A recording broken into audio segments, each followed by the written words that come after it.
Due to copyright, I can't publish many audiobooks on YouTube. At our audiobook novel service, we offer access to over 300 full novels from Pocket FM, Webnovel, Audible, Wuxia, and more, all in high-quality audio format. Each novel is available with a one-time payment only. No subscriptions, no monthly payment, and no ads. Payments via PayPal or Ko-fi. To browse the full list of available novels, message me directly on Telegram or WhatsApp, or check out our full catalog on Discord. Chapter 81. Spawns of Void. Spawns of Void. You have absorbed a vestige of the Chaos Prince. The vestige of the Chaos Prince is taking root in your soul. Your soul is being devoured by the void. You do not have a soul core. Soul energy is being consumed by the void. You have awakened a new kind of energy, void essence. You have received a name. You have gained 3 new attributes tied to your name. An extremely rare genetic trait has been discovered in your soul. Void essence has awakened this extremely rare genetic trait. You have gained a new attribute. Northern was not sure what these messages meant, but as they kept popping up and ringing in his head, the pain intensified. His eyes went blank, and the only thing he could see was darkness. Northern hugged himself and shivered as he felt a jarring pain forcefully drive through his muscles. He was not sure what was happening to Night Terror at the moment, but the monster was equally letting out pained growls. At some point, its growls became weak and then stopped altogether. Both of them lay motionless on the floor for a while, then eventually passed out. Northern's eyes slowly came open, though blurry at first. But it wasn't really hard to tell things apart because he was in an inky darkness. However, there was a slight ache at the back of his head. His whole body felt sore. As he stood up, the soreness eased a little. He rested his back against the cave's wall and let out a loud sigh. The sigh seemed to carry a lot more than just tiredness. Northern struggled to remember what had happened, but to no avail. Then, eventually, he did. When he did, he jumped to his feet and tried to trace his way back to the very end of the cave. However, something was different about him. Northern could accurately navigate through the darkness. He could tell each path apart from the moment he stood up. Even the stones and the tiny cracks that ran through the wall were effortlessly picked up by his vision. Even though it was so far away, everything seemed so close in his eyes. And it caused an overwhelming amount of information to enter his eyes, and he couldn't help but feel lightheaded. Then suddenly, without even taking a step forward, he collapsed. My eyes feel numb. Northern raised his hand and tried to massage his eyes. He closed it for a couple of seconds, then opened it again, blinking away the drowsy feeling. Okay, now it's better. Indeed it was. So he stood up. However, he was met by the same amount of information running into his eyes.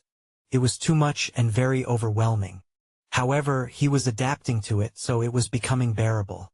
Compared to the first time, Northern was not overwhelmed by headaches but instead felt at peace. He turned around and saw the minute-crawling insect with 2 antennae and 4 legs. Strangely, even with 4 legs it was still hopping. And very slowly at that.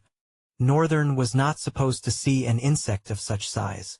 It was so tiny that one would have needed more than the naked eye to see it. To make matters worse, he could see it despite the darkness. Something has happened to me? Northern thought to himself, then returned to his main objective. I guess it's a good thing I can see extra well now. He whispered to himself and began to walk forward. After a couple of seconds, he reached a dead end and paused with a terrified expression wearing thin on his face. What happened here? The mysterious light of the cliff was gone. All the chambers had crumbled to dust. How? Northern's voice trembled. Immediately, a single possibility entered his mind. I'm sure I passed out on the ground in the first chamber. There's only one creature that could have carried me out. Night Terror. Did it rescue him and destroy the temple? Why? Northern thought hard for a while. It was not hard to dig out the reason why Night Terror must have done such a deed. Perhaps even he would have done the same. It's a monster. I can't blame its sense. Still, to destroy the entire place because it did not want any other person to find it out. It was just insane. Northern looked around. He could see the details clearly despite it being so dark. He felt strange, but he liked the new development. Traversing the gloomy forest wouldn't be a problem anymore, and really, being able to see in the dark had solved a good number of his problems. What the hell? Did night terror really do this? Northern inquired silently as he investigated the cracks on a wall, the completely broken walls, and the shattered boulders that had all turned to debris. It would take a colossal being to deliver such blows. Northern was sure that whatever happened to him that made his eyes so good in the dark, amongst many other things, had definitely given night terror a power of some sort. Northern couldn't help but have a feeling of being robbed. That bastard. He turned and headed towards the entrance of the cave. He had gotten out, and yet night terror was nowhere to be found. He sat at the edge of the cave, his legs tempting the deep ground to swallow it. But Northern was not worried about falling down this time around. I feel like I have everything under control. I feel very, very good, Northern commented inwardly, breaking into an absurd smile. He wasn't used to smiling, so now that one came out, it looked odd on his pale, lifeless face. Northern closed and opened his eyes, then looked down, and something shocking happened. He could see as far as into the gloomy forest. And there, night terror was currently decimating the scavengers, destroying them with a primal glee burning in its eyes. The stalwart monster tore through the ranks of corpse eaters like he was tearing pieces of paper. It kept melting in and out of darkness, playing with the savage monsters. For some reason, the crimson flames in night terror's eyes seemed to burn more ferociously than ever before. Northern's brows creased into a frown. At this point he was sure. That bastard. It has definitely become more powerful. But night terror's rise in power was not what amused Northern the most. He was sure that he, too, must have received something. Northern's heart danced with excitement as he summoned the panel of his profile. Let's see what I've got. Chapter 82, Recounting Gains. Profile. Name, Northern Longguard. True name, nameless. Attributes. Formless. Spawn of void. Limitless void. Vestige of chaos. All eyes. Soul rank. Walker. Talent fragments. 978/1000. Copied talents. 1/1. Owned items. Mortal Blade. Eternal Twilight. Silver Sword. Death Glare, and 23 others. You can now check the information of your true name and attributes. It didn't seem like it at first, but after taking a closer look at it, he saw that his profile had really changed. Damn! I have 5 attributes. The maximum number of attributes that drifters were allowed to have by UL standards was only 1. When one received a name, an attribute was automatically tied to it. Of course, the name and attribute often had something to do with their talent. Oftentimes, it was like strings of fate that were woven together to connect a drifter to certain events that had occurred in a past dimension that had fallen to the rift. Northern was about to go through the same thing. He was about to receive a name and gain an attribute. However, an anomaly was discovered. Northern folded his hand, rubbing his chin as he thought to himself. I suppose if the system had not taken full control, UL would have done something to nerf me? However, because of the void essence that corrupted Northern's soul energy, it was made impossible. I don't know if this is a bad thing or a good thing. Northern stared indifferently at his status for a while, particularly looking at the attribute section. Then he scoffed and shrugged, saying, "What can be bad about having 5 attributes? Not just 2, but 5. Something in his heart swelled. Northern could tell the coming days were going to become promising, especially if he considered the fact that he had not even become a drifter, and yet he already had 5 attributes when all drifters had 1. Also, if he took into account the fact that he could now control and manipulate an energy far greater than soul energy, void essence. So much potential to become strong, to become the strongest. Across all dimensions, only I will be the honored one." Northern gleamed maliciously, the light in his blue eyes shining brighter. He had felt bad about having no talent of his own, then even worse for being able to copy just 1 talent as a walker. But suddenly a great compensation had been offered to him. But onto the most interesting part. Northern grinned as he anticipated it. Now that Ul's influence upon him had been completely removed by the system, it was possible for him to see the details of his attributes.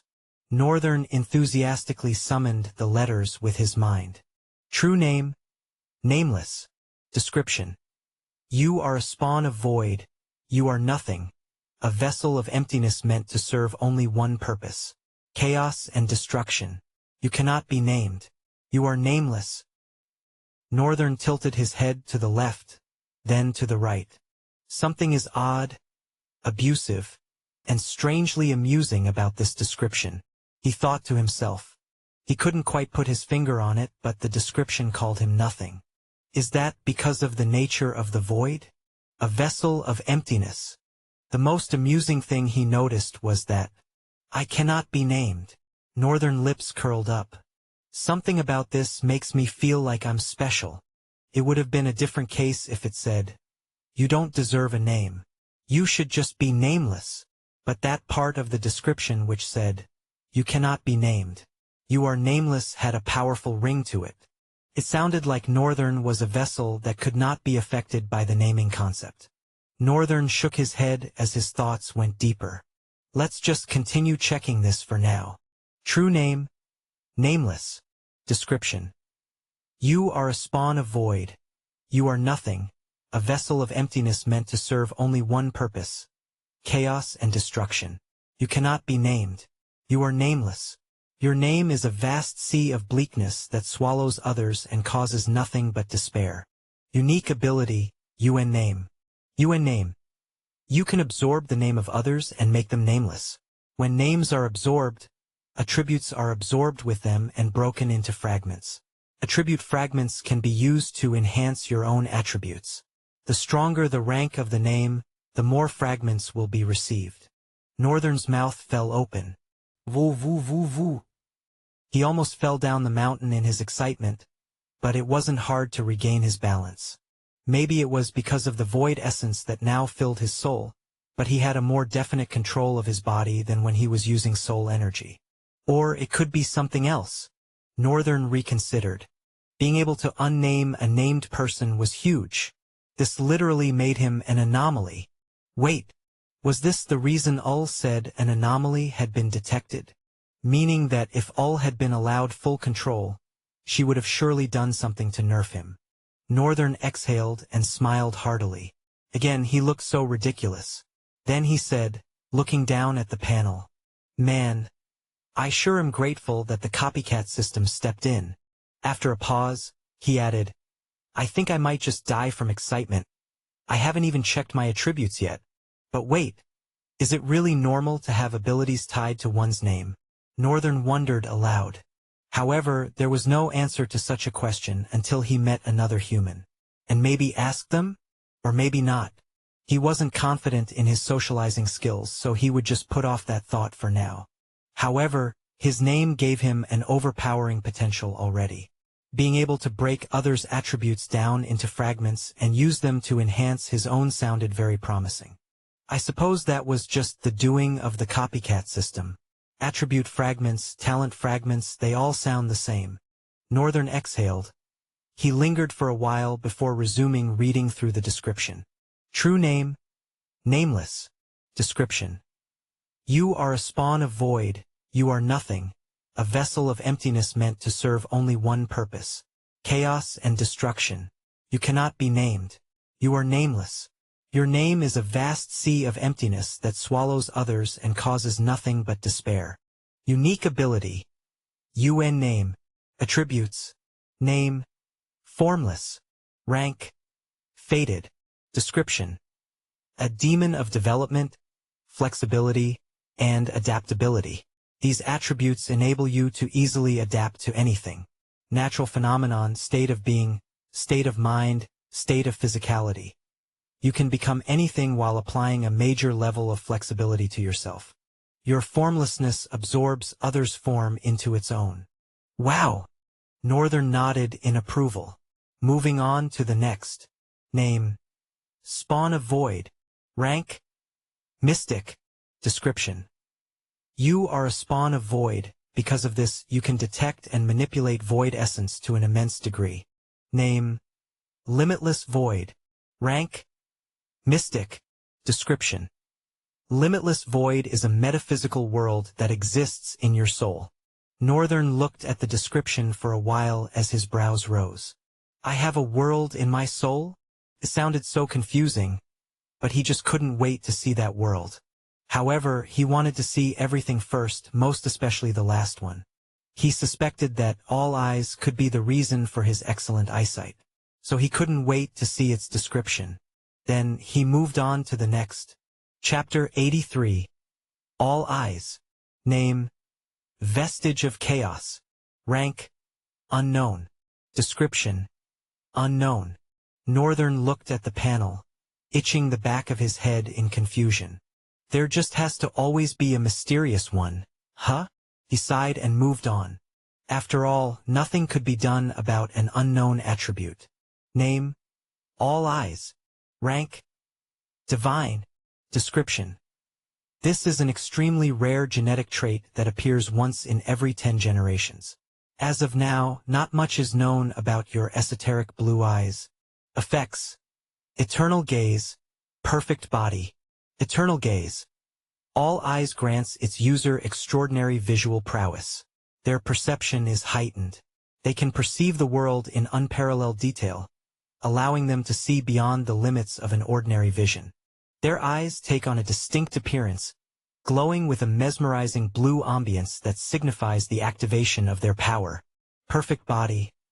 All Eyes requires a certain kind of body called perfect body which you possess. This makes you an even rarer gem than your ancestors because not all possessors of this visual prowess are blessed with a perfect body. However, because of your well-suited body for this visual prowess, you have an innate understanding of your body. Northern didn't know whether to laugh, cry, or just jump around shouting. It was overwhelming. A lineage ability. Damn right. I figured I had to be special with all that drama after my birth. Thanks to Void Essence, the innate ability of his eyes had been pushed out. Northern smirked. I feel so good. I just might fall down this mountain. It was now understandable why the ferocious monster was down there obliterating corpse eaters for fun. It must have gotten exponentially stronger since it swallowed one of the orbs. To think I'd still have to kill that bastard. Chills ran through his spine at the thought of his fight with Night Terror, the time they would finally end their accursed fate of being together. It was inevitable, and Northern did not know exactly how it would happen, but he most likely knew when. After all, Night Terror needed him to defeat the incredible Rift Guardian, the castle lord whom Northern suspected could be a Maelstrom rank. Let him be of a low danger level at the very least, Northern begged inwardly. He stared down into the gloomy forest for a while, observing with an impossible level of detail how Night Terror cleaved through the horde of corpse eaters. Its sleek movements are fast and minimal, the throw of its claws. Northern simply began watching since he had nothing to do. However, he began to understand the creature the more he looked at the scene. Perhaps this was due to All Eyes or his formless attributes. Northern couldn't tell which in particular, but now, being able to pay attention to Night Terror's form of battle, Northern began to slowly understand the reason why he was formless. And he suspected that a large percentage of it had to do with the kind of body he had due to All Eyes. The only question he had was how he had received it. He couldn't stop asking himself if it really was a coincidence or if All had given what was meant to be his as a candy to reward him for his hard work. Either way, Northern paid attention. Minutes bled into hours, and he was so engrossed with watching Night Terror that he didn't know so much time had passed. Then again, it wasn't like he would have noticed either way. Every second, minute, hour, and day looked exactly the same in this hellish realm. When Night Terror eventually started sprinting through the forest, Northern averted his gaze and stood up. He had seen all that he needed to see. A small smile spread along his lips. One could tell he had made some kind of discovery. He just wouldn't say anything about it. Not to his nemesis. Especially one he dreaded the most but at the same time considered the most valuable in this rift. Northern stood at the entry of the cave and leaned against the wall, while he waited for his associate to come back. The mountain seemed to tremble as Night Terror approached. The monster did not even take as long as it did the first time they came. With legs digging cracks into the stone, it leapt powerfully and landed on the mountain. Its claws carved deeply into the rocky stone as it grabbed the wall of the mountain and swung itself higher with just one hand. Then landed mightily right in front of Northern, who scoffed and muttered, "Show off." Night Terror looked at Northern, its eyes gleaming with a new kind of ferocity. Its thrill was so palpable it felt tangible. A pearl of sweat formed on Northern's face as he took a closer look at the beast. With these eyes, he seemed to be able to accurately perceive Night Terror's power, and could tell with a surety, "You have advanced in danger level, haven't you?" He raised his eyes to the stalwart critter. Night Terror stared at him for a couple of seconds, its eyes blazing with primal ferocity. It was like its original nature had returned, but stronger. Northern couldn't help but feel intimidated for a while. His skin tingled with fear, albeit just for a second. Night Terror averted its gaze and stared towards the brown lushes, where they had come from. It didn't need to say anything. Northern had gotten the message loud and clear. It was obvious with all the glee that was burning in the monster's 4 eyes. It was ready. They were ready. However, Northern still felt like he needed more time to practice with Night Terror and also practice what could be a deadly battle style for him, adapted from Night Terror's form of movement. Time was their best ally, but these two were suddenly becoming impatient now. Northern was a bit skeptical, of course. Left to him, he would have stayed back and trained more. But it wasn't like he could reason with a monster. Finally, this brings me a step closer to leaving this hell. He looked at Night Terror, a weird notion seeping into his mind. Immediately, he slapped both his cheeks. "Wake up, Northern. Seriously, miss this bastard." After spending so much time with the Terror without the annoying need to socialize, it was a little bit understanding why Northern would start getting attached to a monster and reconsidering his decision to kill it. But they had to do what they needed to do. And what they needed to do was put an end to the Maelstrom-ranked Castle Lord. What Northern, however, needed to do alone was put an end to this hell. Close the rift once and for all. Chapter 84, Unmatched. The journey down the mountain wasn't so hard, even for Northern. He leaped into the air and dove down, feeling the air whip against his skin as he forcefully plunged downwards. Almost at ground level, he summoned the mortal blade and stabbed it into the rocky side of the mountain with frightening force. Then he instantly killed his speed with his legs, landing against the side of the mountain with a lot of power in his legs. And all that power caused an impact on the mountainside, creating a loud shockwave. It didn't even take him a minute to come up with something almost impossible to do. Was this what it meant when it said, "I have an innate understanding of my body"? Northern wondered. He dislodged the mortal blade, sending it back into his soul, and then he slid down the mountain slope and landed at its base. The rest was a simple walk downwards. Night Terror had landed on the ground with just a single jump and was already closer to the gloomy forest than Northern was. After a couple of minutes of walking, Northern entered the forest. This time he didn't need to be as cautious as he was the last time because of his inability to see. Even though it was very dark, Northern walked through indifferently. The light orb materialized beside him, its brightness becoming absorbed by the darkness. And for once, Northern's torchlight was utterly useless.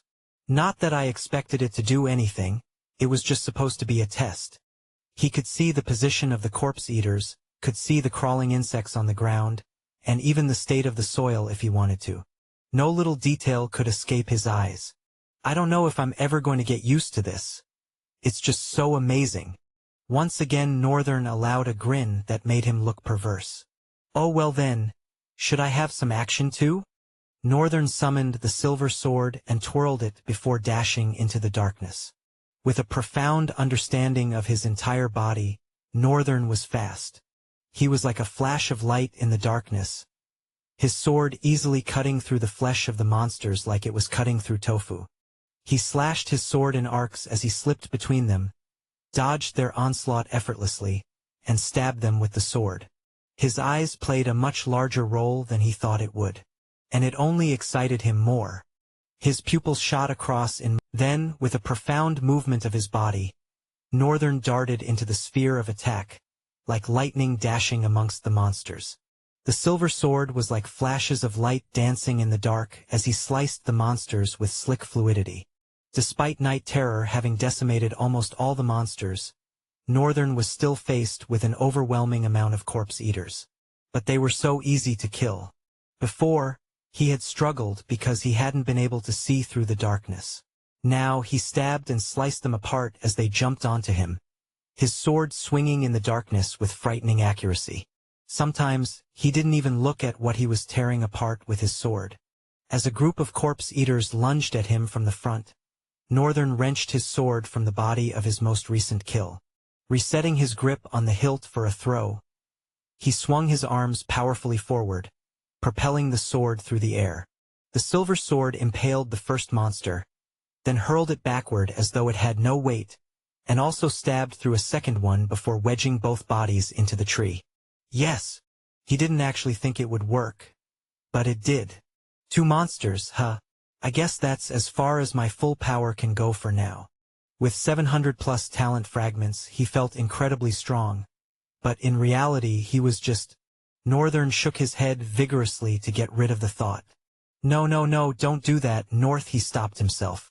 Then his eyes blazed with flames of determination, slightly illuminating the part of the darkness where he stood. We've come so far already. Let's appreciate ourselves for a job well done. But no slacking. I will close down this rift and become the strongest. He summoned the mortal blade again, dismissing the silver sword in the process. Then weaved through the monster-filled forest with the onyx sword merging with the darkness as it flashed across. After a couple of minutes, Northern and Night Terror were standing outside the gloomy forest. I guess that took shorter than the last time, he whispered, looking back. His brows furrowed, lines of frustration straining against his forehead. Then he added in a low tone, "Those bastards kept running away." Corpse eaters were by far the lamest of monsters Northern had come across in the rift. They were monsters that only ate dead things. However, their hunger and numbers had given them the audacity to go for more, to challenge a living thing. But now, the Walker and Hellion had instilled in them so much fear that they would never approach anything that breathed, even if it was harmless. Northern and Night Terror were now more formidable than they had ever been, thanks to the vestige of the Chaos Prince. Night Terror was about to start moving when Northern immediately stopped him. "What the hell are you doing?" he shouted, quickly grabbing the monster's left hand.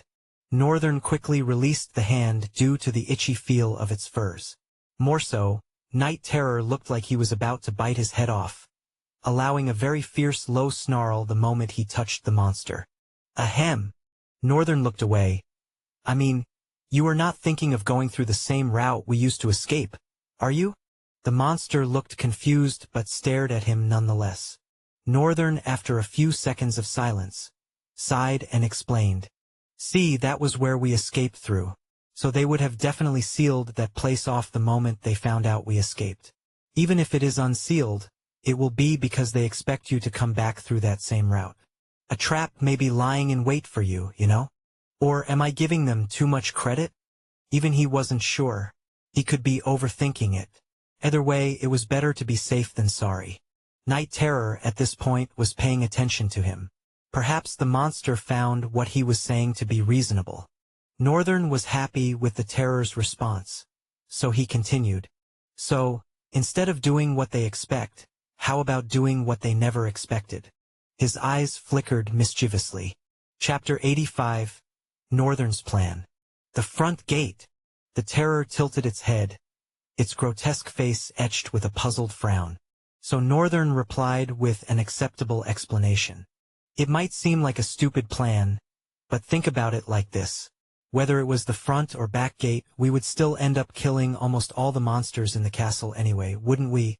Night Terror was paying full attention. "So, why not just go through the front where they never expected that we would try to attack them from? Who knows, they might even have stationed more troops at the back than the front just because they expect us to attack from that end." Night Terror looked to be lost in his thoughts, if monsters actually did think. Although this plan of Northern's was quite accurate and sensible, there was a fatal flaw which he also suspected might be the case. The monsters might not be expecting them at all. Northern suspected that they would have moved on with their lives and continued going to war, as another battle general would have risen and was maybe on the verge of also being made into a breeding machine, if they had not stayed away for too long, that is. But he was still going to go ahead with it because it was the least he could do to make things work in his favor. This plan of his served only one purpose: to make Night Terror the bus he would ride on. Northern's plan was simple: make Night Terror attack through the front gate. It didn't matter if they were waiting or not. The monster would plunge through their defense and into the castle since it was now stronger than ever. It definitely would not care about their numbers. Northern's plan was to use that time to sneak in from behind. No matter how much he wanted to get all the talent fragments, evolve, and unlock a new slot for his talent copying ability. In fact, merely thinking about it had him all riled up. But he had to exercise patience and take into account the fact that he had never in his life evolved. He didn't know what it would mean, how it would work. Therefore, doing so in the middle of a battle seemed thoughtless to him. Besides, what changes would it make? Sure, he would be stronger and faster. He would be a drifter and also be able to accurately control his energy void essence. But he would still be unable to copy talents. It wasn't like he could do so with monsters. And even if he could, he doubted whether he would want a monster's talent. He still had to wait till he closed down the rift and returned to the academy, where he was bound to meet thousands of amazing talents. So, instead of depending on his state after reaching 1,000 fragments to pull this mission through, both defeating the Castle Lord and his inevitable battle with Night Terror, he could just lower the odds by being sneaky and wearing down Night Terror, while preserving the majority of his own strength and unleashing it at the last moment in the last fight. However, since it was easier said than done, Northern did not expect a perfect execution of this plan, as the monster itself had proven to be quite smart. But should it fail, Northern would have no choice but to depend on his evolution and what came after it. However, he really didn't want to go down that route, having convinced Night Terror that going through the main gate of the castle was better. They changed the course of their destination. Instead of going through the brown lush and the tunnel, they would have to go around it. Step 1 is done. Step 2 is to make it trust me even more. Now, let's hope that works out. Northern thought to himself as both of them strode away. Meanwhile, outside the rift, footsteps resounded in the hollow hall as two individuals walked along. One came off strong and powerful while the other was soft and almost staggering. Soon, they arrived before a door, pushed it open and entered. The individual with the soft footsteps slumped into the tattered couch of the room. Her overflowing vermilion hair gently brushed against her face with each sway of the wind. She had a blank expression on her face, and her usually vibrant but now dull eyes slowly slid to her dominant hand, which usually held a bottle. Unfortunately, this time there was no bottle in it, and neither was there any in her armpit. She let out an exasperated sigh and leaned her head on the couch, staring up at the ceiling that had been covered with cobwebs. Since they were in an apocalyptic environment, a lot of things were quite hard for them to get. Most especially alcohol. Food was obtained by hunting the monsters that wandered around. Teams of drifters were formed and each team was tasked with hunting food for the people. Of course, they also had to eat moderately so the drifters wouldn't have to hunt every day. This little arrangement had been put together by Gilbert after they all arrived here 6 months ago. And it had brought about considerable development to the place. Half of the Lotheloan nation had been taken from the monsters. The other half, however, was still teeming with extremely strong monsters that none of the students could handle at their level. Gilbert and his Citadel cohort could have handled it and tried to vanquish the monsters there, but he decided against it. This was to control the people by instilling fear in them, having done so much for them after their arrival. The native people of Starlock Continent, to be particular, Lotheloanians, began to depend on them more since they were the most affected by this incident. Leaving those monsters, there was Gilbert's idea to not make the people think that they were free. Regardless, he had completely handled the aftermath of the fiasco such that the people were better now than they had been in 30 years. Of course, Events had come and gone, many of which Gilbert could not have done much against. Overall, everything was manageable and Gilbert needed it to stay that way. Walking towards the wooden office table, Gilbert unhooked his scabbard from his waist and placed it on the table. Then he turned and leaned against it, looking at Annette indifferently as he asked, "So, what about him?" The warm and elderly innocence in his eyes from months ago had completely disappeared. Now he only radiated a cold demeanor. Annette sighed again, then straightened her head, propping herself to sit up before speaking. "It's the same. There were no signs of him. I don't know why you won't give up on searching for the boy. It's either he didn't come with us or he's dead. What are the chances that Grandmaster Ruffsburg did not deceive you?" Annette's voice was cold and void of its usual energy. Gilbert folded his hand in front of his chest, spending a dozen seconds in silence before giving Annette his answer. "Keep looking. There is a chance that the Slorians might have picked him up. We can't be sure of anything. One thing I know, though, is that Ruffsburg couldn't have tricked me." Annette frowned, inwardly gritting her teeth. She stood up and lowered her head, hiding the grim expression on her face as her throaty voice came out. "You know, I used to respect you so much. But ever since your meeting with Grandmaster Ruffsburg, I can't even tell who you are anymore, a dog or the Citadel headmaster I once knew." She left the office without sparing him a backward glance. Gilbert, folding his arms, gripped his sleeves tightly for a couple of seconds before he let them go and exhaled heavily. With a sad expression dawning on his face, he breathed, "I'm sorry, Anne." "I am nothing but a dog desperately trying to be free from that man's reins." Then he sat on the floor and let a heavier sigh. Chapter 86. A Rift Inside a Rift?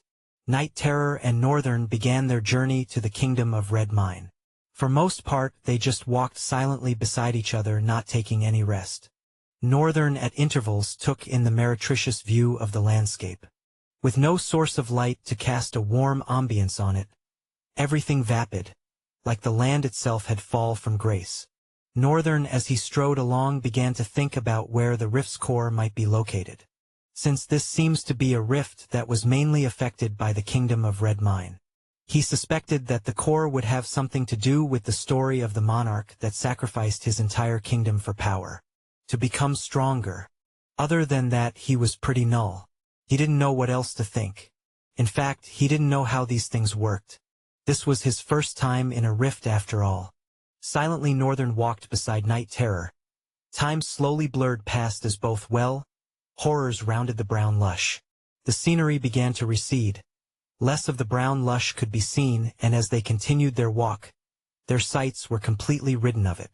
Now it was just a barren land with a gloomy air. Corpses of monsters were scattered across here and there, and were almost melting with the ground. The effect of war, Northern mused. The land had taken a severe damage from the persistent slaughters of monsters. Dark and crimson blood smeared the lands and prevented the outgrowth of life.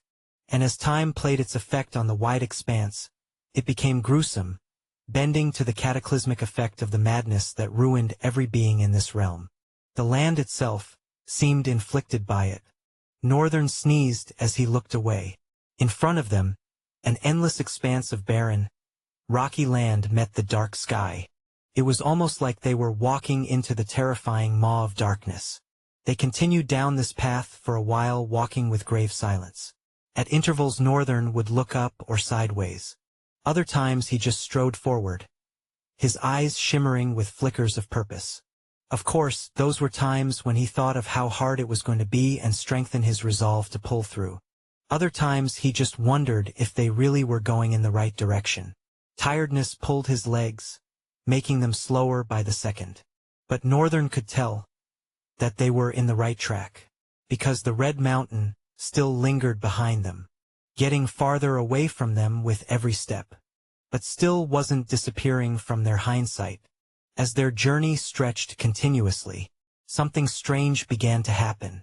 Northern turned his head around, observing the air. It was different than usual. The air was hot and windy, just in a particular area up ahead. From vantage point, it seemed as though it was a slight tornado.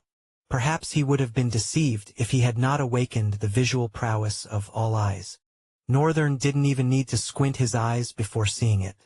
Ahead of them, something was subtly shimmering within the cyclone of wind, and that thing seemed to crackle with power. Northern frowned slightly, guessing what it might be. He picked up his tired steps and dashed forward. Scuttling his way to the heavy wind, Northern came to an abrupt pause, staring at what stayed caged in the wind with a paled face. "It's a gate! It's a rift!" Northern exclaimed. The blue aura that was being emanated from within, the vertical crack in space, and the foreboding heaviness that shrouded the surrounding. Everything linked to only one answer. A rift. But how? How is a rift inside a rift? Or this isn't a rift. Northern knew nothing about the Dark Continent and what had happened to it. He had no idea of where Ruffsburg had sent them to. As a result, it led him to naturally think that it was a rift. Perhaps Ruffsburg had sent each of them into a rift. Why though? To test them? For them to prove their worthiness to enter into the academy? Whatever reason it was, Northern experienced so much hell because that man's decision. And although he didn't want to fuel himself with hatred, it didn't mean he felt no anger towards the deranged kid. Or elder, whatever he is. Now, seeing a rift inside what he thought was a rift, all this while made him so confused. No, this is definitely a rift. That one thing Northern was sure about. What else would be the explanation of the recent happenings? The kingdom of Red Mine. The hidden temple in the mountain. They were like relics of the civilization that once lived in this dimension. So definitely this is a rift. Was this the way outside the rift? No, that can't be. A rift closes up immediately a walker enters. Except it has shattered, and if it has shattered, the monsters inside would be fewer than they are right now. To be exact, the moment a rift appears and drifters enter, it closes up. Of course, a required number of drifters has to enter before its gateway disappears. There were also some pros and cons to this thing which Northern didn't really know about. For example, when a rift appears, its gateway doesn't immediately disappear even if drifters enter. However, once the rift occurrence passes 72 hours, the gateway disappears should anyone enter. That is why scouting drifters are made to patrol the place and find out necessary information within 72 hours. The little Northern knew, once again, were tales told to him from his parent. He lacked a lot in knowledge about rifts and being a drifter, which was what made this situation very perplexing for him. Night terror loomed behind him, standing with a powerful glare in its eyes. Northern could tell that the monster was probably waiting for his decision. Maybe it recognized what this was, maybe it didn't. So many uncertainties surrounding it. Even though he wished to enter and see for himself what it was, he couldn't. He had something to settle. He sighed and straightened his expression. Then he said to himself in a low whisper, "It's annoying, but I can't go. I have to close down this rift. I doubt this is a gateway, but even if it is, where is the glory in running away from this one?" He turned and looked at Night Terror. "And it's not like this bastard is just going to let me go through it." That's right, if he wanted to go through the rift, he had to be prepared to go past Night Terror. At its peak condition. With a sigh, Northern turned and they continued to their destination. Chapter 87. This can only go my way. After passing the rift, the journey was not far anymore. They strode along a winding path and reached a point that Northern knew all too well. Northern at first squinted his eyes suspiciously, although the place occurred to him as familiar. He couldn't pick in his memory which point he had arrived here. Maybe it was just one of the times from when I was lost in my subconscious. Northern turned his head around. Even though he had given himself a reasonable explanation, it was still puzzling. He almost felt as if he was being lazy in his mind. So he tried to think deeper. This point, they had traversed from stony earth to black soil. The air around this area was pungent and disgusting, and almost suffocated Northern. The Terror, on the other hand, does not look to be affected by things such as smell. All the times Northern have been assaulted by bad odors, it stood unaffected. Northern felt jealous a bit. Of all things he could condone. But bad smell. Damn those kids with body odors in the town. He would go as far as distancing himself with anyone that stank, bad breath or body odor, whatever kind of bad smell it was. He paused and looked leftwards as they walked the moisty black soil that threatened to sink their legs. Seeing a cavern entrance, a few memories effortlessly flooded into his mind. Of course, a wistful smile appeared on his face as the sight rang a bell in his mind. Mr. Fluffy.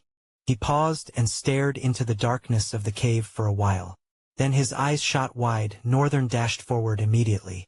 Not caring that the terror might mistake his action. Night Terror, however, cocked its head left and right before following Northern, and it did not run. Northern made his way through the inky darkness of the cave without any discrepancies. Then stopped. Small twigs were gathered together, their edges burnt off, and ashes underlaid beneath. Northern narrowed his eyes. It's fresh. Just like the time he came here. There's someone living in the cave? Of course, Northern had earlier thought it to be one of the students, perhaps someone that got teleported into the rift alongside him. However, it was impossible for the person to survive that long, except they stayed in the cave throughout. It was not like staying in the cave would guarantee their safety too. If they didn't walk into danger, danger would walk into them. For anyone to survive at all in a rift, particularly this hellish realm, they had to know the ropes so much. When I arrived before, the fire was burning now. It seemed to have been freshly put out. Northern crouched, observing the ashes with a keen look. He didn't need to touch it to tell that it was warm. He could see the subtle waves of smoke that flowed out, which by the way should be invisible at this level. Northern stood up and slowly rolled his eyes across the cave. No signs of life. None at all. He heaved a sigh and turned, saying to Night Terror as he passed it, "Let's go." The stalwart monster, who had been silently looking from behind with a hint of puzzlement, turned around and silently followed Northern, barely making a sound even with its feet. Tugged with so many confusing questions, Northern tried to keep a clear head as he neared his second goal. After a couple minutes of work, they reached another setting. The land had changed from what Northern last saw it to be, becoming dry and a prelude into barrenness. But the three large rocks that made it distinct were still there unchanged. With those, Northern was sure he was in the right place. This was another reason why he chose this route. Of course, Northern did not just decide based on assumptions. It wasn't like he knew his way around the rift. After receiving all eyes, he took himself to sit at the edge of the mountain, where he observed Night Terror. However, Night Terror was not the only thing he observed. By pure coincidence, his eyes fell on the three rocks that marked the area where he kept his treasured possession, and that was when he remembered the pile of soul cores he had buried somewhere. He couldn't even remember which rock he had buried it beside, but he was sure it was beside a rock. So he began to dig. The mortal blade became a shovel he used to upheave sand which was already hardening. After digging deep enough, Northern, with the back of his hands, particularly his hand wraps, wiped away the beads of sweat that formed on his forehead. Then he dragged himself towards the next one, which was the smallest, situated in between. Night Terror, wordlessly sorry, growlessly observed the human as it began digging with what should be a weapon of war, a mantle of authority that the lord of the castle had itself bestowed upon him. An expression of amusement contorted morbidly on the monster's face. The monster almost flared as Northern shouted, "Yes!" Licking his upper lips like a dubious maniac. He began to remove all the soul cores, and there were quite a number of them. Northern, when he was done, stood up, turned and pointed to the cores, his eyes glimmering with pride. "Here, I've seen you eat soul cores. You can eat these too and become stronger for the purpose of what lies before us," Northern stated confidently to the monster. His act of silence was met by a grave silence. Night Terror had a deadpan expression, first unresponsive. Then it slowly shifted its four eyes to look at the piles of soul cores on the ground, brought them back to Northern and narrowed them. Two was probably as cautious as the human, and Northern could see that. With both of his palm extended into the air, Northern gestured. Calm down, I'm not being thoughtless. I will get automatically stronger as I fight, but you, I presume, have to eat these. So it's a fair trade, isn't it?" The monster, after staring at Northern for a dozen seconds, finally trudged forward and picked one core. The monster crushed the core within its hand, then poured it into its mouth, moving on to the next one. Behind the terror, Northern sneaked out a menacing grin. Now that the second part of his plan is done, Night Terror, at least until their battle, is bound to trust Northern enough not to look back. Monsters were simple-minded after all, no matter how intelligent they seemed. I can do this. He had spent so much dreadful time in this hell, and finally, he will end it himself. There is only one way this can go. Northern looked at Night Terror, his blue eyes glowing, subtly radiating an ambience of cold brutality. He muttered, "This is only allowed to go my way. I will end this hell today." Chapter 88. The last war is starting. After a strenuous walk for both of them, they finally came face to face with the colossal plate of rusting metal that separated them from what was to be of their fate. Or their fate, of what was to be of them. Either one of what it was made chills run down Northern's spine. His palms were clammy and he could feel spit dry up from his throat. Terror threatened to grip his heart, but Northern responded with a soothing exhalation, closing his eyes as he let out air through his mouth. He inhaled and exhaled a few times, eventually steadying his breath. He opened his eyes and they shimmered with an ethereal azure hue. Northern turned to look at how his associate for the moment was currently handling things. However, his face paled. What the hell? Night Terror had a grin parting its lipless mouth, smearing its already hideous face with a mask of buzzard madness. At that moment, Northern could only think, how far has the madness affected? At first, he was unsure if Night Terror really was affected by the madness. It acted normal, communicated normal, despite it not being verbally. Northern lived with for a few nights. He didn't feel that would have been possible if Night Terror had been inflicted by the same madness all this while. But looking at the stalwart monster right now, he couldn't help but sense it to be a flawless manifestation of madness itself. Northern sighed and looked forward. Well, it all works in my favor.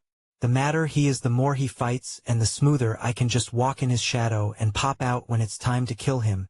Trailing away from his thoughts, Northern raised his gaze. After a few seconds of lingering, he said in a low tone, "So, how exactly do we get this to open up?"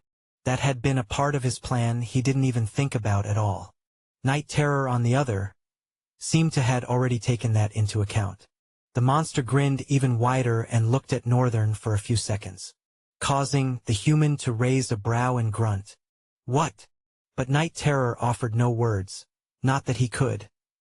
Even in his expressions, as oftentimes he would, this time, he just stared indifferently.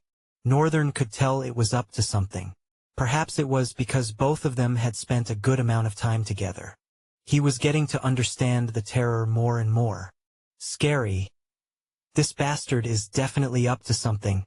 Night Terror's eyes glinted with a strange menacing spark. After averting its gaze away from Northern, the evil creature strode away to the left, following the wall till it disappeared.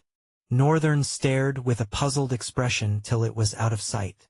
Then he turned back to the gate of the castle. Just what is that bastard up to now? A few moments later, thud, thud, thud. Northern's eyes widened as he saw a massive critter stride forward slowly but powerfully. Each step shook the earth. But it was not the fear of the critter that gripped his heart. It was the immense disappointment he felt in himself. Surely, after learning to read in a very early age, surpassing other kids, Northern has been led to believe he was an unparalleled genius. It was a flaw in his own thinking. He was wise in his own eyes when he had only been constricted to a limited number of people with low exposure to what should determine brilliancy and intelligence. He was misled to believe he was an unparalleled genius, misled. However, the situation of his reality now down on him. He even saw himself to be an even greater fool now than ever before. How come I never thought of this? He had definitely seen this monster once, and he had seen them open the gate for it. Even if the monster seemed big enough to aid them in leaping over the wall. But he never thought of that. Hell, he never even thought of how they would cross the gate. Northern frowned. Disappointment could be seen tensely straining his facial feature. He had been busy with other thoughts. Thousands of questions had been bugging him. This thing happens a few times, he didn't need to be too hard on himself.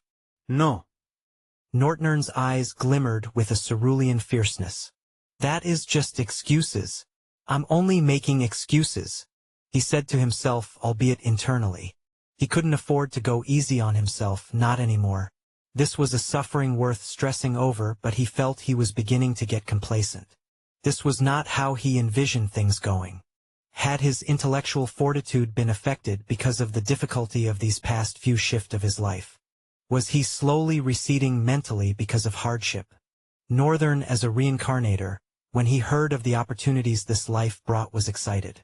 They were dangerous, but he couldn't deny the excitement that came with the thought of achieving so much. They were things he wanted to try, places he wanted to go, and mostly he wanted to become strong. So strong that no man in this world would despise him. Even if they did, they'd have not the guts to look him in the eye. He wanted to become fate, destiny. That just happens to everyone, and there's nothing no one can do about it. However, he had forgotten all that. He had driven away from all that, and was beginning to act below expectation without him realizing. He was beginning to get complacent with things. Why? Because it was difficult in this place. Northern suddenly felt disgust gathered at the tip of his throat. He spat out saliva and looked away in disdain towards himself.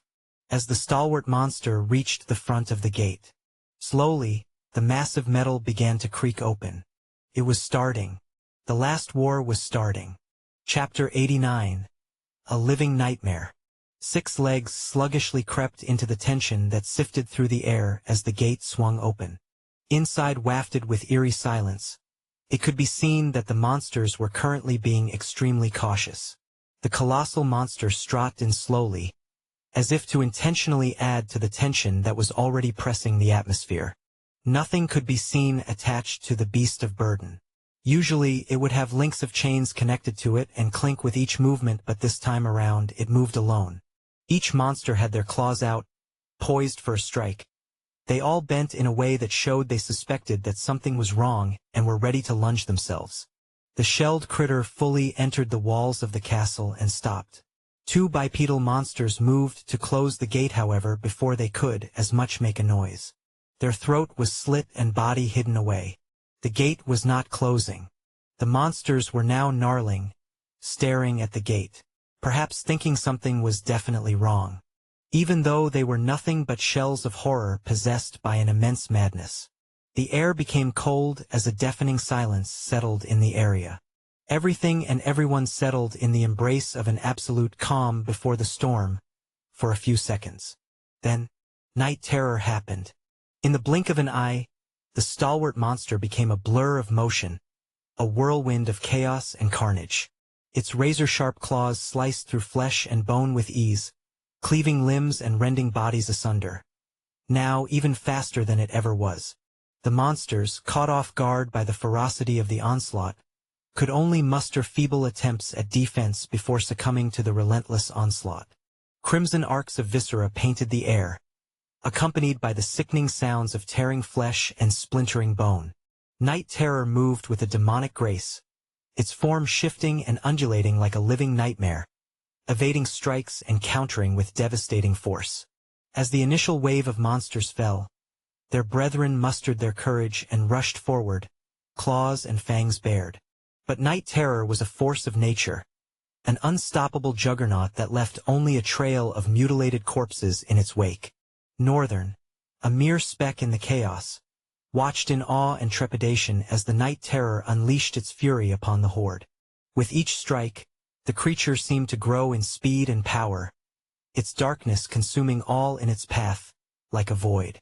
At the point of that realization, darkness clung to the terror like a cloak, swimming with its form as it shot in and out of bodies, leaving them in a wake of gruesome blood splatters. Carnage and chaos malevolently rolled through the air. Undoubtedly, Northern felt like he was getting to have a first-hand experience by sight as to what it meant to be a spawn of the Chaos Prince. Night terror had grown vastly from what it used to be. It had become tremendously powerful and didn't even seem to be sweating each kill it made. It did enjoy the act of slaughter before, but now the monster seemed not to just be enjoying the act but also the art. The castle compound was wide enough to contain over 1,000 people and still have more space. Monsters were scattered here and there. Some were currently making their way from the yard. The air grew thick with the acrid stench of spilled blood and ruptured viscera, the unholy symphony of battle echoing over the walls of the castle. It didn't matter the development, or increasing numbers. Night Terror showed no signs of relenting, its insatiable hunger for destruction driving it ever forward. It lashed out like whipped tendrils, snaring unwary monsters and flinging them against the unyielding stone walls with bone-shattering force. Limbs and viscera exploded in grotesque bursts, painting the surroundings in a macabre tapestry of crimson and gore. The horde pressed forward, undeterred by the mounting losses, their numbers seemingly endless. Grotesque forms seemed to emerge from every corner, their twisted anatomies defying all logic and reason. Maws agape, claws curved for slice, they charged headlong into the fray, only to be met by the Night Terror's ferocious onslaught. Its claws raked across their armored hides, drawing forth gouts of ichor and eldritch fluids. Fangs gnashed and snapped, seeking purchase in the Night Terror's ever-shifting form, but found only emptiness. The creature was a living terror, a manifestation of primal fury that could not be contained or reasoned with. The stalwart monster executed its kill so accurately that no one was left alive after it passed them. Northern didn't even need to deal with worrying about it looking back to see if he was also busy fighting. Either the stalwart monster did not care to begin with and was already deeply consumed by the madness that sought only bloodshed, or it had already trusted him all too well.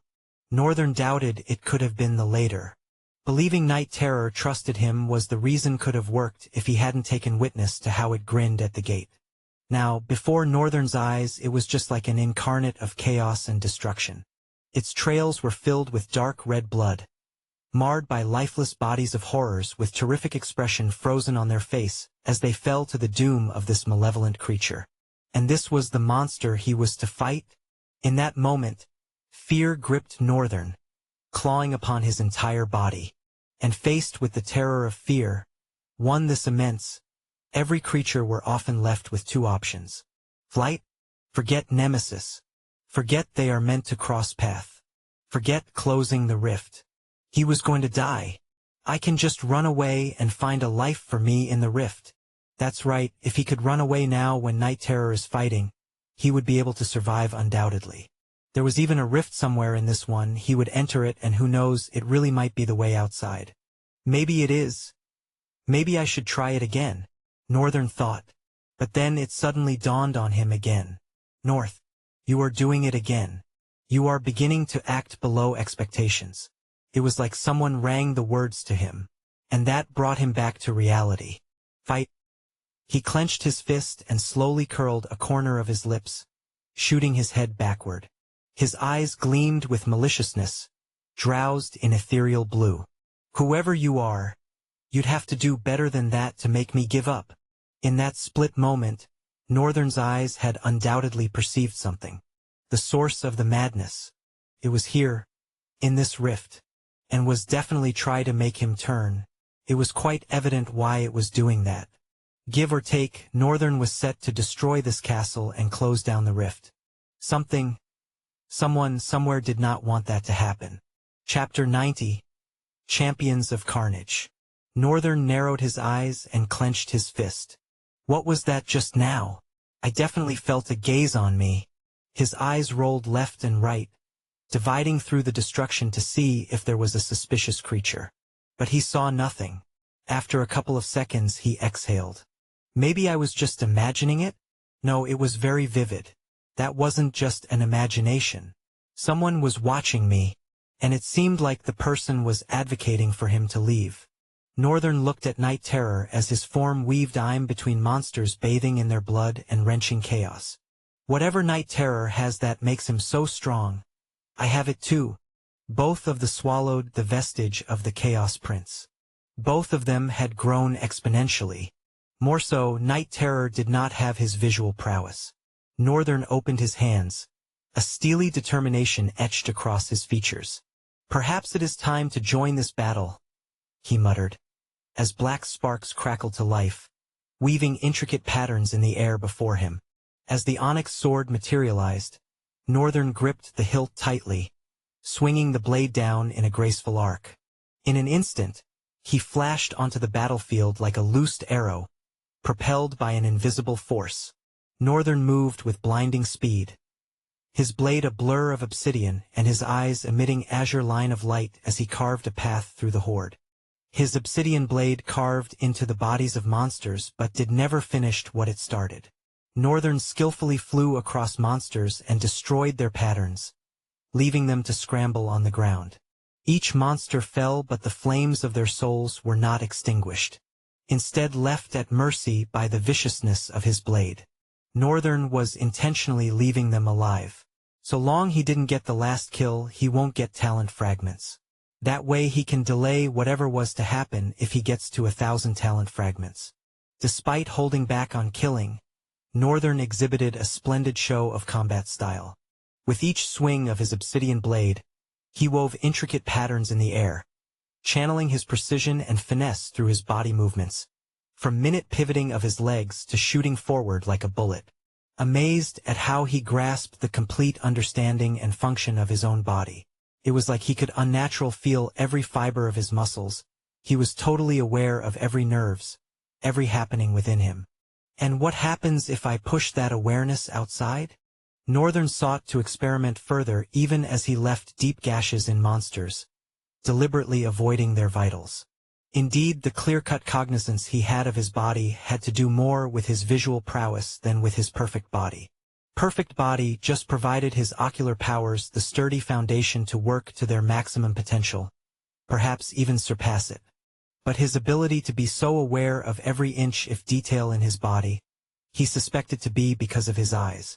If it was possible to be able to feel and tell every detail and movement within his body because his eyes was a part of it, then it should be a walk in the park taking note of his surrounding.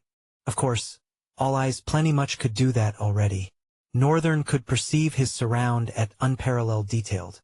But it happened one after the other. What Northern was looking at was being aware of his entire space without having to look. Was it even possible to attain such a position? All Eyes had shown a magnificent potential. Northern couldn't help but wonder, just how powerful can I become with these eyes? Night Terror moved with a grace belying its size, weaving through the chaos with a fluidity that defied comprehension. Entire bodies were cleaved apart with a single sweeping strike, their severed appendages raining down upon the combatants like a grotesque shower. Skulls were crushed, bodies rent asunder, and yet Night Terror remained untouched, a whirling dervish of annihilation. The castle's defenses crumbled as the Night Terror pressed its advantage, smashing through barricades and fortifications with ease. Walls crumbled, towers toppled, and the once formidable citadel became little more than a ruined shell, a monument to the Night Terror's unstoppable might. The cacophony of battle, the ceaseless roars and screeches of the combatants, overwhelmed the atmosphere. The stench of death hung thick in the air, a miasma of decay that clung to both warriors' very being. Yet, through it all, Night Terror remained undaunted, indifferent to the massacre, a whirling vortex of destruction that consumed all in its path. Its form shifted and distorted, morphing into ever more horrific and nightmarish shapes, each more terrifying than the last. The horde's numbers dwindled, their ranks thinned by the Night Terror's ruthless inundation. Those that remained fought with a desperate fury, driven by a primal instinct for survival that overrode all reason and logic. Or was it just the madness? But it was not enough. Night Terror was an unstoppable force, a harbinger of annihilation that could not be halted or contained. It moved with a singular purpose, its soul aimed the utter eradication of all that stood before it. Northern danced amidst the fray, his movements fluid and graceful, a stark contrast to the chaotic strut wrought by Night Terror. His blade sang through the air, each strike precise and lethal, driven by a focus and determination that stemmed from a careful observation and analysis of his foe's movement. His attempt to evoke an overwhelming awareness of his surrounding made him falter here and there during the fight, but it wasn't as much to even leave a cut on his pale skin. More so, his battle with Night Terror had proved to be effective. Now that I think about it, my body sort of got accustomed to fighting Night Terror. Could that have been because of Formless? Would that also explain the reason why his clone movements are being seared into his muscles? No, that can't be it. I'd have to give that one more thought after now, gotta focus. With a burst of azure light, Northern propelled himself forward, his obsidian blade leaving afterimages in its wake. He moved with blinding speed, closing the distance between himself and the nearest cluster of monstrosities in the blink of an eye. The first creature, a hulking figure, with razor-sharp talons, swiped at him with a feral growl. But Northern was already several steps ahead. His blade a blur. A general? He gasped as the monster deflected the strike with a resounding clang. Northern pivoted on his heel, the onyx blade trailing black line as it carved through the creature's torso with surgical precision. I avoided your vitals. A spark of recognition belatedly ignited in the monster's eyes as it fell. Perhaps the pain relieved it from the madness that had also consumed it. Immediately, two more monstrosities converged on him, their gnashing maws agape and slavering with unholy hunger. Northern didn't flinch, his movements fluid and graceful as he parried their frenzied attacks. Each strike was met with a precise counter, his blade turning to streaks of black lines. With a flick of his wrist, Northern disarmed one of the creatures, its severed limb clattering to the ground in a spray of ichor. Before the critter could even register its loss, Northern's blade lashed out, cleaving through its skull in a single, decisive stroke. Crap! That was a mistake. You have killed a... The second monstrosity pressed its assault, undeterred by the fate of its brethren. Northern met its charge head-on, his blade weaving an intricate dance of death as he parried and countered with lightning-fast precision. The creature's strikes grew increasingly erratic, its movements fueled by mindless fury. But Northern remained calm and focused, his eyes tracking every twitch and shift of muscle, anticipating each attack before it even began. With a deft twist of his blade, Northern caught the creature's claws mid-swipe, the razor-sharp talons screeching against the onyx steel. In a single, fluid motion, he redirected the creature's momentum, using its own force against it as he pivoted and drove his blade deep into its chest. Ah, again, he muttered. The monstrosity let out a gurgling screech, its body spasming violently as Northern wrenched his blade free, a torrent of ichor gushing from the gaping wound. The creature crumpled to the ground, joining the growing pile of fallen monstrosities that littered the battlefield. No matter how careful he was, it was hard to fight and not kill, but he still had to try regardless. Northern looked around. Compared to when they just entered, the scenery had been contorted into a disgusting land of bloodshed and marred bodies. Of course, more than half of this was wrought by Night Terror. The monsters had grown very few, and in a couple of minutes, the last remaining few were bound to meet the end of their lives too. But something bothered Northern. As if to confirm his suspicion, a deafening silence suddenly fell on the area. Even Night Terror, with his hand suspended in between the belly of one monstrosity, paused and looked towards the main entrance of the castle. Northern gritted his teeth. Something is coming.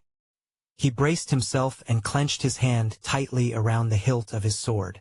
With a tremoring push, the door of the entrance exploded, and a furred beast pompously stomped out of the castle, eyes burning with predatory viciousness. Its once pristine white fur was now dirted by dried blood, a grim testament to the madness of war that had consumed it. Despite the filth that marred its appearance, the beast exuded an aura of undeniable power, its every movement dripping with menace. As it surveyed the area with a menacing gaze, the air crackled with tension. Night Terror stared at the beast indifferently and threw it face to Northern. At its first appearance, Northern had almost trembled in fear. But a second later, his eyes widened and he uttered before knowing. Mr. Fluffy? Chapter 91. Northern vs. Mr. Fluffy Part 1. The culture of the Kingdom of Red Mine was based on one law. The strong rules. Since they were vessels of war, constantly seeking bloodshed and carnage, they tend to respect and obey power.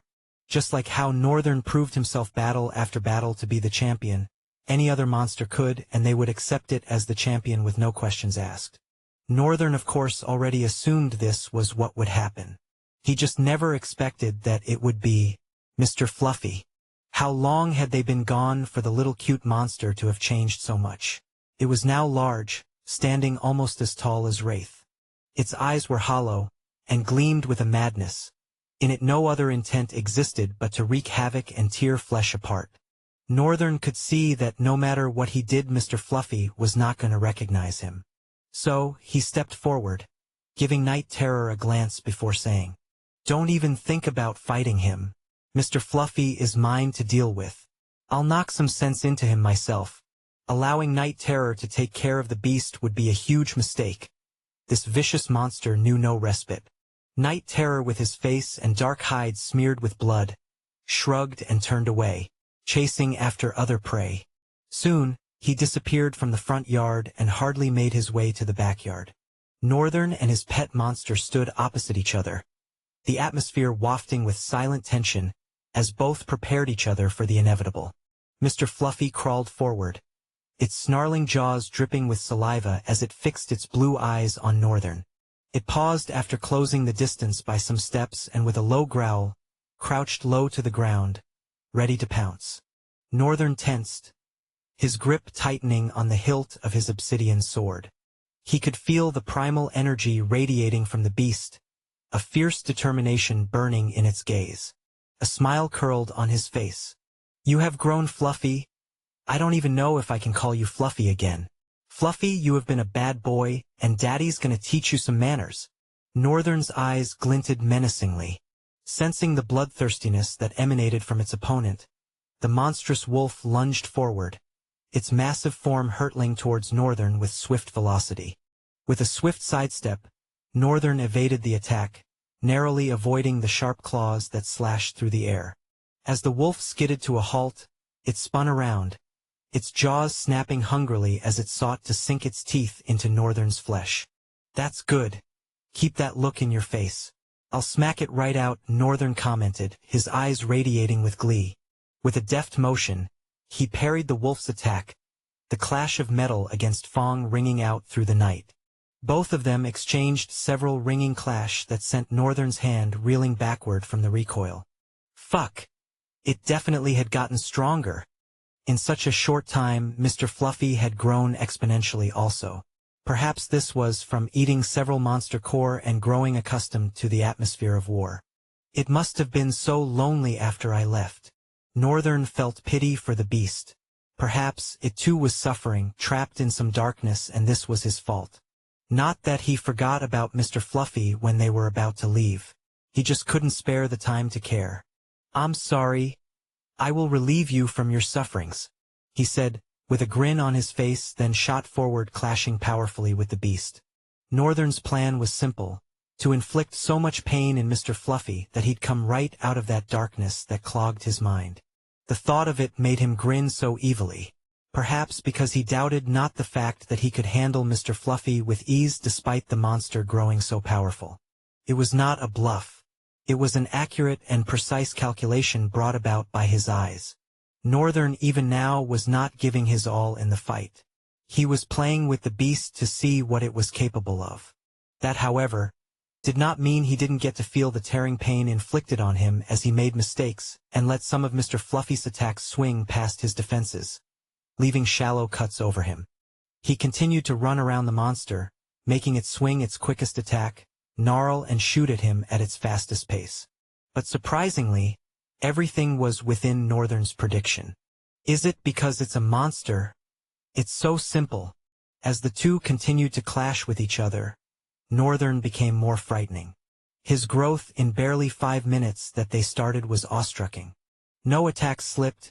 He was now parrying Mr. Fluffy's attacks with one hand behind his back. His legs showed no hasty step, and on his face was etched a cold, villainous smile. With a deafening block, Northern and Mr. Fluffy flew away from each other, while Northern rolled through the air and landed magnificently on his feet. The beast tumbled and managed to use the momentum to stand, albeit magnificently too. Northern looked at the obsidian steel and shifted his gaze to Mr. Fluffy. With a cold smile, he said, Time to end this. Suddenly a mask of grim darkness contorted his face such that the beast instinctively jumped backward. Mr. Fluffy let out a ferocious roar, as if it was trying to rid itself of the fear emanated from this human. Then it lunged again, its movements fluid and unpredictable. Northern just stood motionlessly as the monster approached him. With a swift counterstrike, he aimed for the beast's flank, his blade slicing through fur and flesh with deadly precision. The wolf howled in pain, its blood staining the ground as it staggered back, wounded but not defeated. With a fierce snarl, the monster launched another assault, its fury undiminished by the pain of its wound. Northern braced himself, his blade at the ready as the beast closed the distance in a blur of motion. The wolf's jaws snapped open, jagged fangs glistening with saliva as it aimed for Northern's throat. And in a split second, Northern pivoted, his obsidian blade deflecting the attack with a resounding clang. The force of the impact sent tremors through his arms, but he remained steadfast, his feet firmly planted on the ground. Without missing a beat, Northern countered, his blade slicing through the air in a graceful arc. The wolf twisted its body, narrowly evading the strike, but not before Northern's blade carved a deep gash along its flank, drawing forth a fresh gout of crimson. The beast howled in pain and rage, its eyes burning with an unholy fury. It regrouped, circling Northern warily, its muscles coiled like taut springs, ready to strike at the slightest opportunity. Northern sighed helplessly. Seriously, that much is not enough to bring you back to your senses? He didn't know how much more he'd be able to control himself from not killing the monster. It was not like he had mastered the art of battle somewhere. If there's anything this battle has been teaching him, it's the fact that for someone like him who had learnt to fight through a kill or be killed situation, killing was almost as easy as breathing. He knew where to aim to permanently end the fight, and that was cultivated both from his clones and all those times he spent succumbing to the madness of war. If he wanted to not kill, he just had to not strike those places he usually aims for. But it was like trying to stop a reflex action. It was possible, but only after several failed trials. And he didn't want Mr. Fluffy to be one of those failed trials. If he's not careful, he really might kill this beast. Chapter 92. Northern vs. Mr. Fluffy Part 2. Northern felt awful towards himself. I'm thinking about killing my companion. Yet there's no emotion. He touched his chest. He didn't particularly feel attached to the beast all this while, however, it was really nice having it around. That alone should have warranted some sympathy from him. Northern shook his head. It's just a monster. With a sudden burst of speed, the beast darted forward, its claws raking through the air as it aimed for Northern's midsection. Northern responded with a deft sidestep, his blade deflecting the attack with a resounding clang. Before the beast could recover, he struck back, his obsidian blade cutting the air with lethal precision. The beast twisted and contorted, its body displaying an almost supernatural agility as it evaded Northern's strikes. But Northern was relentless, his blade weaving a deadly dance of steel, each strike calculated and purposeful. The two combatants danced across the battlefield for a few seconds, their movements a blur of motion and fury. Northern's blade sang through the air, deflecting Mr. Fluffy's savage attacks while delivering punishing counters that left gashes and wounds in their wake. Yet, despite the mounting injuries, the madness that burned in Mr. Fluffy's eyes did not seem to be receding, and it caused a tense strain in Northern's expression.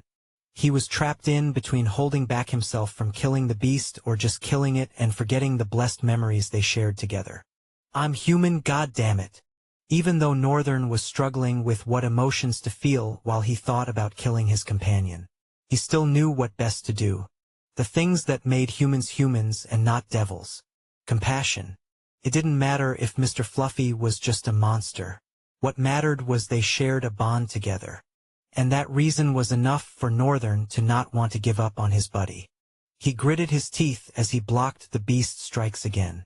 It was stressful, but it felt right. He couldn't tell what this emptiness, Northern suddenly realized, making his eyes squint. Emptiness, void. A small laugh escaped his lips. Of course, What did I expect after feeling my soul with void? Northern did not know what changes was happening to him, but he knew they were gradually coming. Perhaps what made Night Terror grin like at the gate was not madness, but emptiness. The faster on the terror than it was on him, no doubt. The beast relentless lunged at Northern even though he was lost in thought. Its jaws snapped and gnashed, seeking to render Northern's flesh, while its claws raked through the air, leaving trails of crimson. As the battle went on, the effect of those wounds eventually began to take a toll on Mr. Fluffy's body. Its movements slowed and strikes became less powerful, and Northern could feel it. Even he himself, who had been preserving his stamina for when he would face Night Terror, was beginning to feel the toll on his muscles. It was inevitable, not with the amount of gaping wounds that marred the creature's flesh. Northern lowered his sword with a bitter taste slapping his tongue. Then he called out softly, "Mr. Fluffy?" The beast ferociously gnarled at him. Its eyes were fearsomely rebuking whatever effect Northern's voice was having on it. Seeing the beast struggle to break out of the darkness of that clogged its mind, Northern dismissed and slowly extended one hand. "Mr. Fluffy, it's me." North, his voice came out peacefully, causing droplets of tranquility to fall into the monster's soul. Its pupils slowly distended and a low growl crept out of its mouth. Slowly, Mr. Fluffy went down and lowered its head. Northern's hand finally touched it. When it did, Northern's heart almost jumped out of the beast. "Ah, I'm glad I didn't have to use it." Something shattered into sparks of light behind his back. Despite taking the initiative to calm the beast using the bond that they both have formed over a short time, Northern still had his skepticism and had materialized a black stiletto behind his back in case things went south. Now that he had gotten Mr. Fluffy back, the next foe, Northern's eyes suddenly trembled. Then a big laugh burst out of his mouth. His shoulders shuddered as he laughed even wider for a couple more seconds. Anyone would think he was mad. Then he came to an abrupt stop and frowned towards the castle entrance. "No way I'm going to enter that place. It's a horde of night terrors inside that place." Of course, the problem was not that he was scared of getting killed. Northern at this point was confident in his capability to kill those night terror. When they kidnapped him, he would have defeated one or two, not to speak of now that he was stronger. But that would task his body too much, however he could send his clone. Northern stared at the entrance as he considered the idea. "If I command it to not kill, it should be able to not kill, right?" He folded his arms and tapped a finger against his hand. Then he decided. No, Night Terror can deal with them all on his own. Even with Night Terror's power and mine, I'm not confident that we'll be able to take down a Maelstrom rank monster. More so, we don't even know the danger level Northern mused. Besides, I might run out of essence. Things were pretty different now that all the enormous soul energy he absorbed from the measuring crystal had been absorbed by void essence. He could faintly feel and tell the amount of essence he had circulating his soul. Using his clone used to run on soul energy, and then he had an immense amount of it due to the incident at the Citadel. But void essence had done away with all of that. The soul energy in his body did get converted to void essence, but it wasn't half as much as what used to be there. Northern could tell he wasn't so bolstered on void essence, and that might be costly for him should he act irrationally. Even though he decided against helping Night Terror, Northern was sure the monster was more than enough to take care of some half-asset experiments breed from it. That bastard is probably killing his kins with joy. Northern surveyed around. It's a lot of kill, and I didn't even gain much from it. Since he killed two little numbers, he didn't as much receive an item. But it was good, this was his plan all along. He doubted if items received from these mobs was going to be worth much, even though they were Hellion ranks. The Lord of the Castle, on the other hand. I must have the last kill on it. That one was bound to give him lots of reward. And killing Night Terror too. When he added the two, he was definitely going to get compensated largely for his sufferings in this rift. Somewhere in Northern's heart he was so excited. Chapter 93. The Castle Lord Part 1. Northern stood silently for a couple of minutes. He looked at Mr. Fluffy, who was unconscious. He could hear squelching noises mixed with guttural growls. Night Terror is definitely not taking it easy, Northern mumbled, and leaned against the wall of the entrance. The bastard will probably fight his way to the Lord's room. Then he would join in that moment. In essence, all Northern was waiting for was for the noise to quiet down. Considering the rate at which cries are filling the air, he'd probably be done soon. Northern combed his hair backward with his finger and blew air with his hand. He looked around again. The once neat and grotesquely glamorous castle was now a land of damnation. Northern looked towards the mountain. They are probably some hellion monsters that are overseeing the activity of the mining in the mountain. But they are not enough to change this situation. Northern closed his eyes and opened them. Then he leaned away from the wall and laid his eyes on the inside. The noise has gone down. Time to go in, I guess. The next battle he would fight would be with the lord of the castle. Thump, thump, thump, thump. His heartbeat ran faster as he dwelled on the thought. I will be fighting a maelstrom rank monster. He stood in front of the entrance, about to enter as the reality sank deep within him. As he moved his legs to enter, Northern sprang back all of a sudden.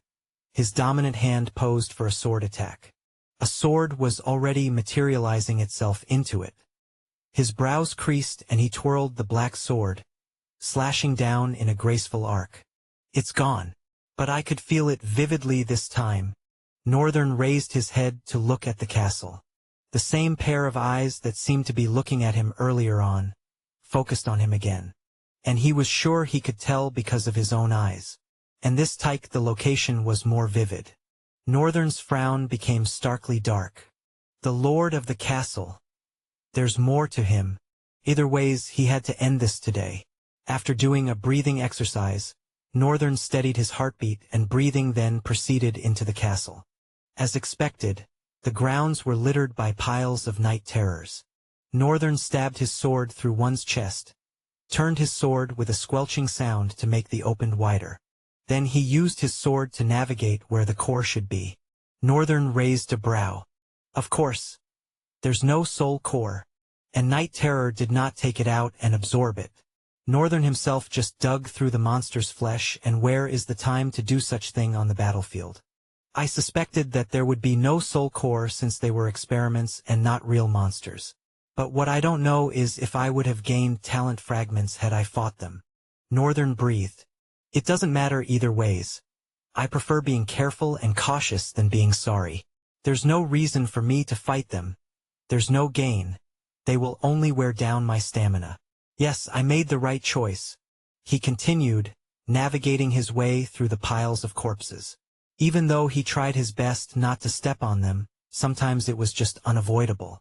Even to the stairs and upper floor. Northern felt his irritation form in his mouth, and spitting his saliva would even made it all worse. He just swallowed and went forward without thinking too much.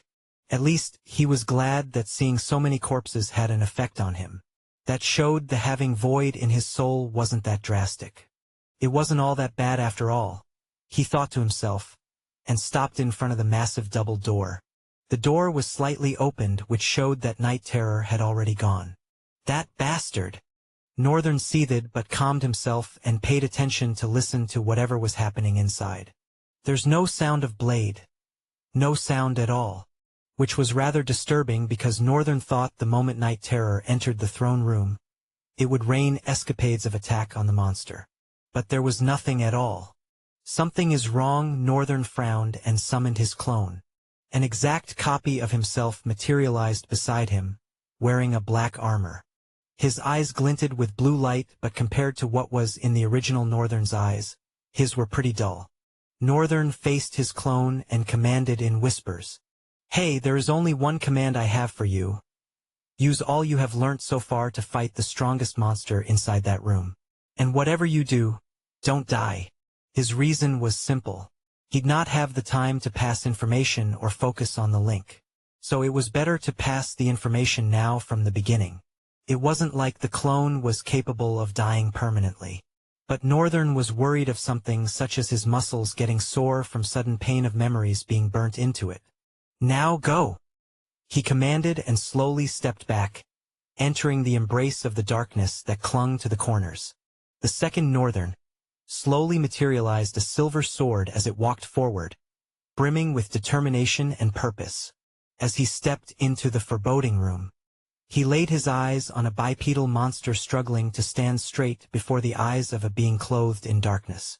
The castle lord turned its head with deliberate slowness, a wry smile creeping across its pallid face. "You!" Northern's eyes suddenly widened. "Did I just hear well? A monster spoke?" Due to a tribute vestige of chaos, you can understand the language of monsters. Northern's mouth fell agape, his astonishment evident. "Damn, monsters can actually talk? And I can understand what their speech. Did my life just get more complicated?" He grimaced ruefully in the darkness. "Somewhere deep down, I feel like it just did. Welcome. I have been expecting you." The voice of the castle lord resonated like a convergence of several deep voices. The very air seemed to quiver with its utterances. Northern's clone remained stoic, silent, his expression devoid of emotion. Slowly, he turned his head to fix his gaze upon Night Terror, who struggled to maintain eye contact with the castle lord. Then, with a dark contortion of his features, he drew his sword and lunged. Chapter 94. The Castle Lord Part 2. With a burst of speed, Northern launched himself forward, his sword trailing a blazing arc of light as he unleashed a ruthless flurry of strikes. His blade sang through the air, each slash punctuated by the crackling of energy as it clashed against an unseen barrier erected by the castle lord. The towering being, shrouded in a mantle of swirling darkness, regarded Northern with an intense, menacing gaze, then grinned and uttered in monster tongue. "How futile!" Its fiery eyes burned with an ancient fury, and the very air seemed to crackle with raw power as it extended its clawed hand, unleashing a torrent of red macabre energy. Northern deftly maneuvered through the bombardment, his sword weaving a deliberate dance as he deflected and parried the barrage of arcane blasts. Embers and smoke swirled around him, the heat searing his skin. Not that he could feel it, as he pressed his assault, determined to break through the maelstrom's defenses. The moment Northern lunged at the castle lord, Night Terror's eyes widened. It was as if the insignificant human had shown outstanding courage. Faced with a stronger monstrosity, it was inevitable. Northern had considered that Night Terror might not be able to even raise its head to look the castle lord in the eye, which was where he came in. He didn't know what it was about Night Terror, but the monster was different. It was a deviant, and maybe he himself was a part of the reason why Night Terror turned out so. It wasn't a surprise that there would be one or two monsters that defied the norms of what a monster should be. Just like his death angel that died protecting him. A very risky move he decided to take if that should happen, and that move was attacking first. However, since Northern did not know if attacking first would guarantee Night Terror being freed from whatever horror would consume him the moment he stood in front of the castle lord, he decided to send his clone. Should things go south, he would just make a run for his life and live to fight another day. Deep down he hoped that Night Terror would not cower. But his hope was useless. His fears were made bare to his face. However, he was right to have depended on Night Terror's defiant nature. Because the moment his clone lunged, Night Terror's eyes gleamed with a primal fury, overwhelming the horror that was slowly making him bow. The monster suddenly disappeared in that instant while Northern, clone, attacked the castle lord. As if waiting for the opportunity to arise, the castle lord reciprocated the attack, and as Northern's sword relentlessly weaved through the energy blast. From the shadows, Night Terror emerged, a hulking mass of muscle and scale. With a thunderous roar, the beast joined the fray, its massive claws raking through the air, leaving trails of scorched earth. The castle lord turned its attention to the new threat, a frown drawing thin on its black face as its cloak billowed and unleashed a vortex of darkness. Tendrils of shadow lashed out like whips, seeking to ensnare and constrict its foes. Northern's clone seized the opportunity, his blade transforming blur of motion as he charged forward, weaving through the chaos. His sword found its mark, slicing through the castle lord's ethereal form, yet the maelstrom made no sound. Instead, The being recoiled, its red aura flickering as it summoned a vortex of energy, casting Northern back with a devastating blast. Night Terror, undeterred, pressed its advantage, sinking its fangs into the castle lord's shadowy flesh, rending and tearing with primal ferocity. The same thing happened, and Night Terror struck into the wall, leaving the wall fractured as it slumped to the ground. The darkness that surrounded the maelstrom monster began to recede, as though they were being called backward. Its form began to solidify and get clearer. Northern, from the darkness he stayed hidden, narrowed his eyes. The attacks didn't go through? It seems as though both of them attacks just now were just against a skin of darkness. The cloak of darkness that overlaid the maelstrom's body was actually a mantle of protection. If that's the case, why is it being removed? At least that was what this looked like to Northern, who was observing through the eyes of his clone. When the darkness had merged with the monster's body completely, a muscular, humanoid silhouette with elongated limbs and sharp, claw-like hands was revealed. Its skin was pitch black and adorned with red complicated patterns and symbols that evoked a sense of archaism. It was as if the monster itself was a fusion between a human and a beast. It looked nothing like the monsters it ruled. The most striking feature was its head, which takes on a demonic appearance. A pair of fiery, glowing red eyes pierced through the darkness, exuding an intense, menacing gaze that seems to bore into their soul. Horns protrude from the being's head, adding to its fearsome and otherworldly visage. The monster's thunderous voice rolled out. "This is rather infuriating. Thinking you can fight me with a fake is extremely ignorant of you." Now that the darkness was now shrouding most of its body, except a baggy tunic that donned its lower body, the castle lord spoke with hand gestures, menace evident in its intimidating gaze. It turned its eyes to Night Terror, who was just standing. The bones of its neck cracked as its head turned left and right. "You dare defy me, Khal, a chosen follower of the Blood Tyrant?" he bellowed, his voice laced with a mixture of contempt and incredulity. Night Terror stood its ground, muscles coiled and ready to strike, undaunted by the castle lord's imposing presence. A low, guttural growl rumbled from deep within the terror's chest, a primal challenge that resonated through the chamber. Northern found the monster's defiance to be more amazing. Night Terror was exceeding his expectations of what a defiant should be. Even from where he was hiding, he could feel his heart tremble. "Insolent whelp," Khal snarled, his clawed hands clenching into fists. "You have been granted power beyond your wildest dreams, and yet you squander it by aligning yourself with this insignificant human." Northern's clone remained silent, his gaze steady and unwavering, even as the castle lord's scathing words washed over him like a torrent of venom. "No matter," Khal sneered, his lips curling into a twisted smile. "I shall rectify your foolishness and remind you of the true nature of your existence." With a sudden burst of speed that belied his immense size, Khal charged forward, his clawed hands aglow with a sickly crimson energy. Northern's clone braced himself, his blade poised to deflect the incoming assault. Chapter 95. The Castle Lord, Part 3. The impact was deafening. A thunderous clash of steel and enigmatic might that sent shockwaves rippling through the chamber. Even though Northern's clone had stood his ground powerfully, he flew away like a rag doll, crashing into the wall and almost shattering it. Night Terror instantly rushed forward, its massive form becoming a black blur of motion as it unleashed a torrent of black flames and claws upon the castle lord. Khal twisted and contorted, his demonic visage twisting into a rictus of fury as he fended off the dual assault. Despite crashing into the wall, Northern's clone quickly regained his footing. Determination etched across his face. He lunged forward, his sword glinting with a cold, silver light. Night Terror also joined the attack, its claws burning with a black flame that looked like live darkness. Nortnern at first wondered what it was, but at a second glance through the clone's eye, he could tell. Void essence.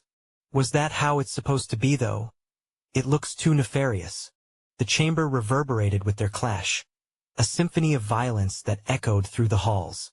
Stone and debris scattered in their wake as the force of their blows sent shockwaves rippling through the surroundings. Inside the throne room was a whirlwind of steel and claw that threatened to tear the very castle asunder.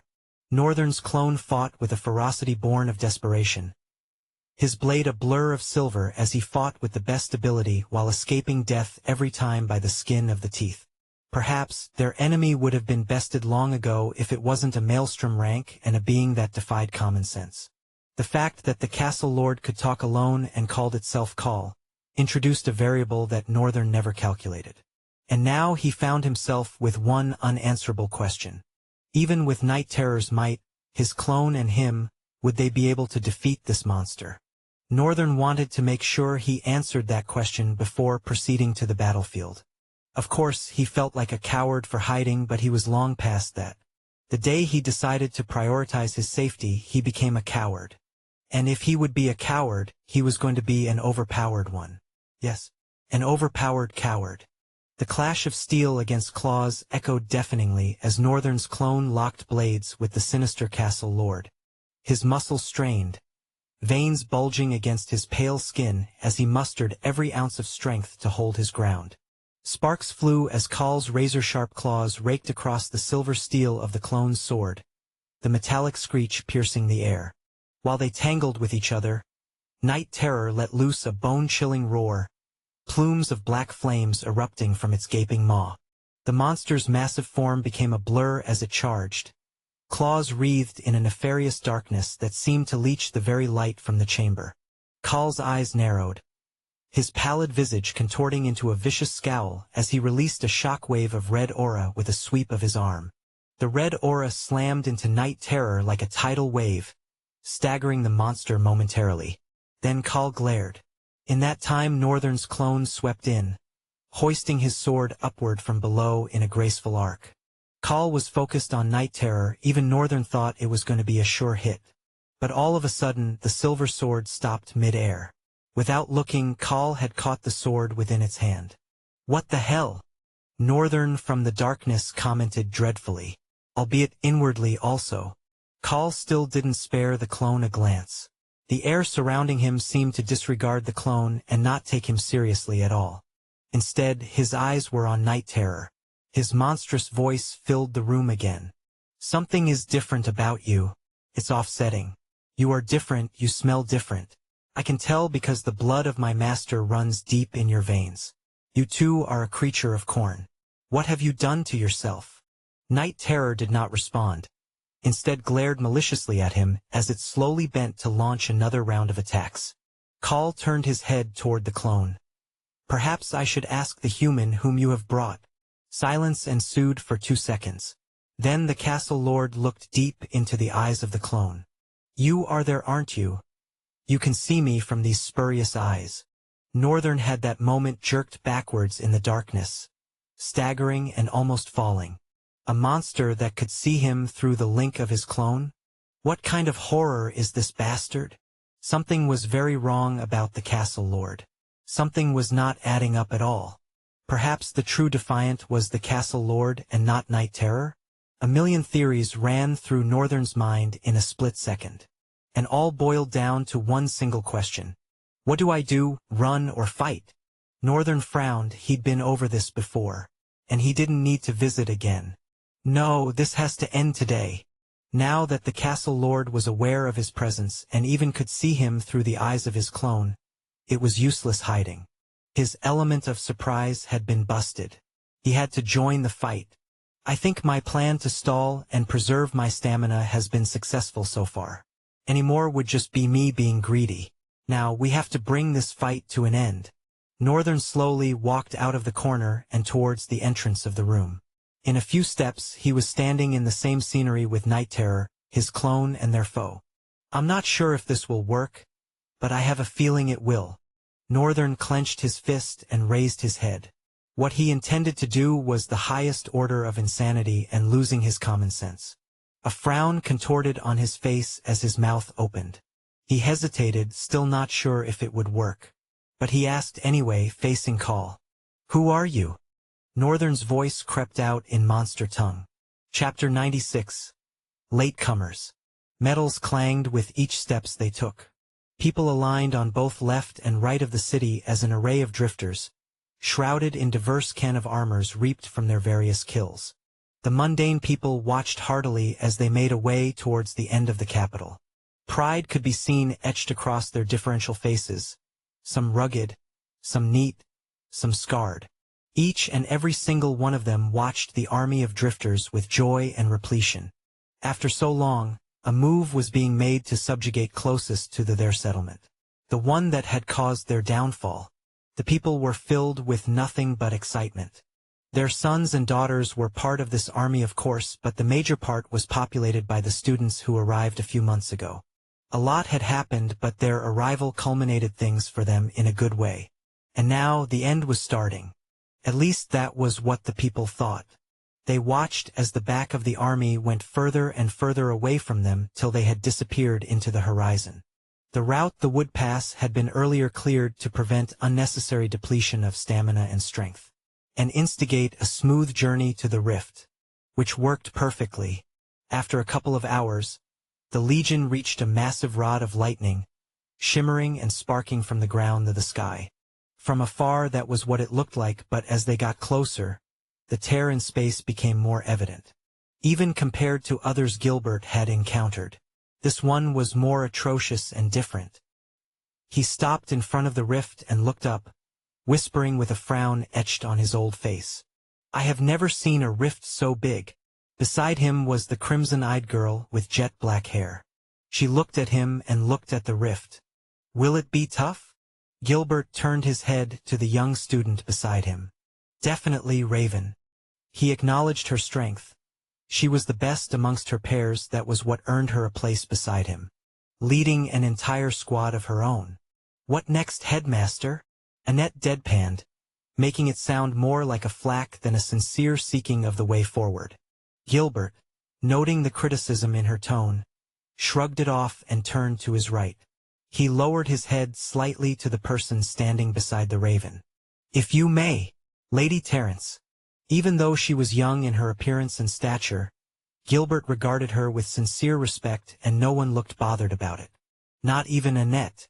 Instead, they all maintained a perfect decorum as this Terence lady with white hair and golden eyes stepped forward. She was donned in a body-fitted white suit with golden embroidery running all over its edges and some specific places. Her eyes glowed as she craned her neck to look at the rift.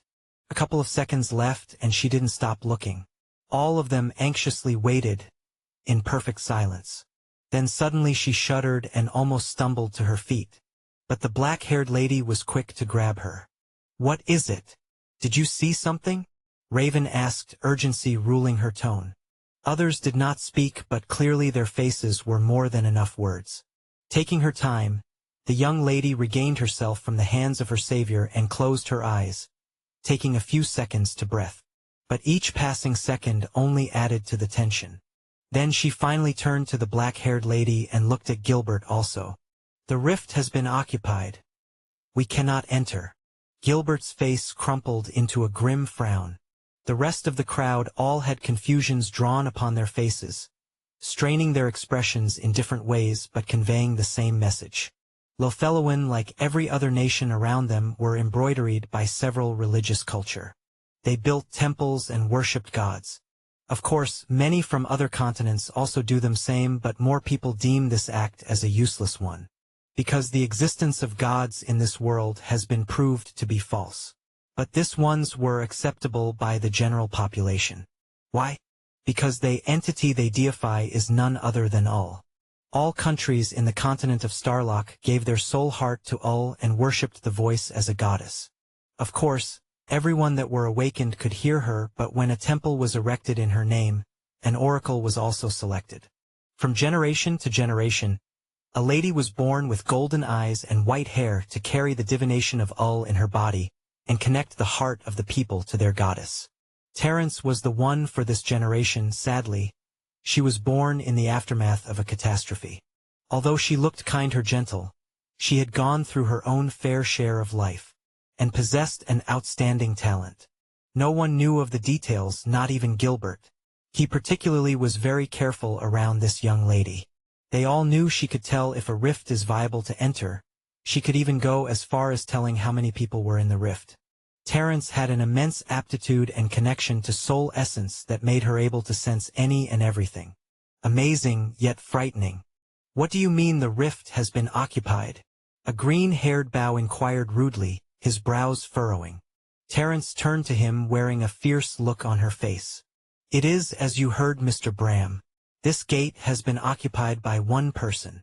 Perhaps there was some of discord amongst them prior to this time. Her voice rose higher than usual. Terence! As a soft voice called, she turned her eyes to its owner. Please, can you tell us more? The black-haired lady inquired gently. That is only because you are asking Raven. Raven nodded with a pretty small smile. The white-haired lady took a few seconds, closing her eyes, then later she opened them. His soul essence is faint. What I can sense is just a little, and it's rapidly disappearing. It's as though his soul is being consumed by darkness or being extinguished. I also can tell that he is at the heart of the rift, currently so close to its core. Silence ensued for a couple of seconds. Then Gilbert broke it. All right then. So we wait and see what happens. If the boy manages to close the rift before he dies, we can storm in and help as fast as we can, and if the boy dies, the rift will open up its gateways and we will take it from where whoever is in it stopped. Gilbert turned to the rest. Let us set camp around the area. We don't know how long it will take, but we are willing to wait however long. With that command, the legion scattered abroad the expanse, walking in pairs and gisting as they did thr necessary things. Annette stood in front of the rift with her arms folded. Since they started setting up camp until now, almost half an hour later, she was still standing and staring at the rift. Steps gallantly arrived beside from her blind side. Yet she didn't need to look before she knew who it was. Immediately Gilbert stood in front of the gate. She lilted. Do you think the boy could be the one here? Gilbert's brows creased to a frown. There are no certainties, but I doubt that will be possible. Wasn't he a walker? How can a walker survive in this kind of unpredictable rift? Even I would have a hard time. A corner of Annette's lips curled up. I know, right? It's practically impossible, right? And yet, I have this feeling. Chapter 97. The Castle Lord, Part 4. An eerie chuckle crawled out of the maelstrom's mouth. With a flick of his hand, he sent the clone crashing into the wall and faced Northern. Interesting question to ask. Spreading both his arms into the air, he started. I am nothing but a loyal servant and a very strong believer in the hope that lies in bloodshed. Was molded through madness and I thrive in it. He paused, looking into Northern's eyes with a dubious grin. Do you have your answer from that? He chuckled and gestured with his hand. No way. I hear humans are Gomers. Even they happen to be equipped with the best of structures.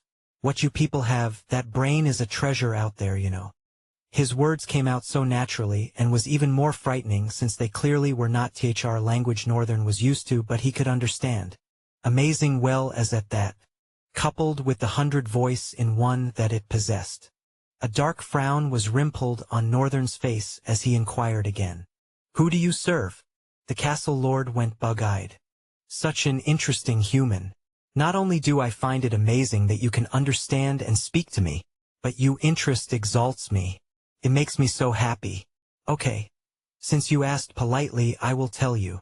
Silence reigned in the atmosphere for a while, as Call the castle lord fixated his eyes on Northern. Night terror surprisingly was still, since the moment Northern had entered. The 101 voice of the castle lord again rolled out, shattering the silence. There are entities in this world that are beyond the knowing of you insignificant beings. I have seen across all dimensions the same thing playing out. You lot are too ignorant and stupid to comprehend the magnificence and scale of greatness. He walked as he continued. You settle for less knowledge, less understanding, less power, less might. It's no wonder why you all are nothing but lesser beings. Northern stayed silent but inwardly was pissed. When will he stop talking down on me and actually tell me? He could not say the words out. The sound of Call's voice already slugged so much fear in his heart. There were currently no balls to be cocky in front of the maelstrom. Perhaps. I shall give you a chance, maybe you will understand my plights. His voice grew somber. He raised his head and turned to Northern, walking closer to him as he started. The blood tyrant, hunter of souls, father of chaos. The origin of courage, honor, strength, hate, and blood. That is what he is. He is the greatest origin to ever exist. The one that found my soul and set me free from the shackles of limitation. He made me see the good that madness can do. All that he said, Northern paid rapt attention, and even though all this thing sounded quite intriguing and grabbed his attention, he still could not understand. So, he figured he'd ask one question. Garnering his balls, he opened his mouth, face to face with the intimidating castle lord. So, he paused abruptly as Call focused on him. His fiery eyes were like they were burning holes into Northern's soul. Northern gulped and parted his lips again, feeling his saliva dry out as he spoke. What I wanted to say is, what exactly is an origin? The castle lord drew a blank face for a couple of seconds, then frowned. He gnarled angrily, erupting a fusillade of red malevolent essence from its form. How dare you mock me? He shouted and lunged at Northern. Before he could make it to half the distance, even though already close to Northern, Night Terror collided with the monster. Both of them tumbling sideways and delving cracks on the ground. Northern almost felt he would shit himself just now. It was so sudden and unexpected. What did I do to warrant such reaction? All I did was ask what an origin was? Is it a word I was never to utter? If so, why did he say it to me? Northern was filled with so many confusions. He thought he'd be able to get a few clues as to what the core of the gate is and who the Prince of Chaos was. Call did mention something like the Father of Chaos. But it was not enough for Northern. He just wanted to know more. And sadly, that didn't look like it'd be happening today. Northern's eyes widened and narrowed. What am I even doing? Jacking himself back to reality, Northern spur led into action to seize the opportunity brought about by Night Terror's ambush. The onyx blade materialized into his hands as he shot forward, joining the fray. Before he could land an attack, the castle lord whirled with blinding speed, his claws raking across in a flurry of strikes. Northern had belatedly taken a step backward and shielded himself with his swords. Some strikes escaped him, but only enough to cut shallow wounds. Crap, if not for my training with Night Terror. Northern's muscle senses had been honed from Night Terror inhumane attacks that came with unseeable speed. I have to admit, training with that monster paid off. Night Terror lunged swiftly, letting loose a torrent of black flames that engulfed Call in a whirlpool of void essence. The castle lord emerged unscathed, shrugging off the infernal onslaught as if it were a mere nuisance. I thought you would be different, but I was wrong? You dare mock me? Do you two think I am less of myself because I am chained? He bellowed with an earth-shattering roar. As Night Terror exploded forward on all four limbs, galloping across in a jiffy, Call unleashed a fleet of spectral lances that hurtled toward both Northern and Night Terror. The clone appeared in front of Northern and deflected the deadly projectiles with a flurry of sword strokes. His blade a shimmering vortex of steel, but Night Terror was not so agile. Northern's eyes widened as he saw his monstrous ally. Several lances impaled the beast, black smokes sizzling through its flesh. Night Terror howled in agony, thrashing wildly as it sought to dislodge the torturous barbs. Its massive tail whipped through the air, slamming into Call with the force of a battering ram and sending him careening into the far wall. No doubt, Northern's plan to wear the stalwart monster down had worked perfectly. All those moments of endless movement was beginning to take a toll on it. And now, a bitter taste entered Northern's mouth. Why am I feeling bad? I don't have to feel bad. We will end up fighting each other, so I was only looking out for myself. Northern tried to save himself from the guilt he felt. However, an unasked question bugged the back of his mind. If Night Terror was slowly beginning to get weaker, how were they supposed to defeat this maelstrom? Chapter 98. The Castle Lord Part 5. Northern clenched his sword tightly, not wasting any moment. He lunged forward, his blade aimed squarely at Call's. The castle lord recovered with preternatural speed, batting aside the strike with a sweep of his claws. The two combatants traded a flurry of blows, steel ringing against ethereal claws in a deadly dance with Call shouting, "You wretched creatures! Ignorant! Foolish! With your feeble minds and insatiable thirst for dominance." Each of his words resounded with a deafening clang of his claws on Northern's onyx blade. "Your arrogance knows no bounds as you trample upon everything, believing yourselves to be the masters of all you survey, but you all are nothing but mere insects scurrying about in the darkness, oblivious to the true principalities that surrounds you." In a frightening roar he slammed both fists against Northern's sword, causing him to helplessly fly away and tumble like a log. The monstrous entity paused, heaving as he took steady but powerful steps towards the struggling Northern. "You cling to your fragile notions of order, but they are but illusions, veils to shield you from the harsh reality of your own insignificance. You wage wars, spill blood, and ravage the very land that sustains you without honor, all in the name of your misguided ideals. And yet, you dare to call yourselves enlightened." Northern's clone appeared next to him, feinted left, then spun with blinding speed, his blade a glimmering arc that narrowly missed Call's neck. The castle lord responded with a vicious counterattack, his claws raining down in a whirlwind of slashes that forced the clone to retreat.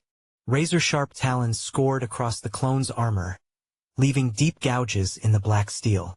Then he continued, first lingering to look at all of them in their different fallen positions. His voice came out with palpable pain and compassion. I, on the other hand, embrace the chaos that you so fear.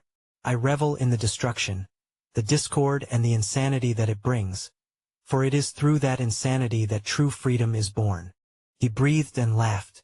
"Your feeble attempts to subdue me only serve to amuse me. You cannot comprehend the power that lies within the insanity of chaos. You cannot comprehend the power of the origin of blood." "Shut up." Call tilted his head toward the monster that just shouted. Northern was standing, his once snowy white hair almost covering his eyes. He didn't know what this monster was going on about, but the ideology was sick. And strangely something was connecting in his head. "Va? Bloodshed? Chaos? You keep spitting nonsense to my ears, it's so annoying.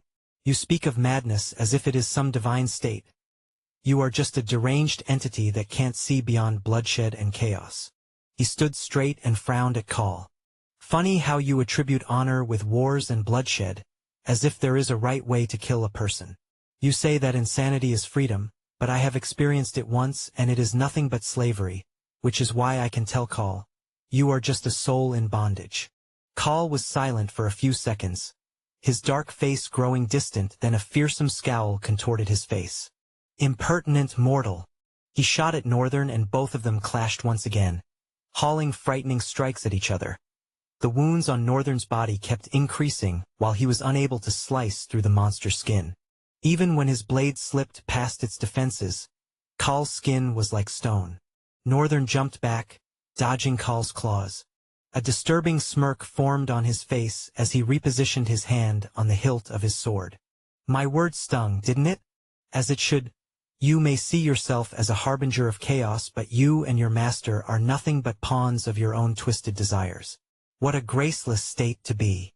Northern ended, casting a gaze of disgust on the castle lord.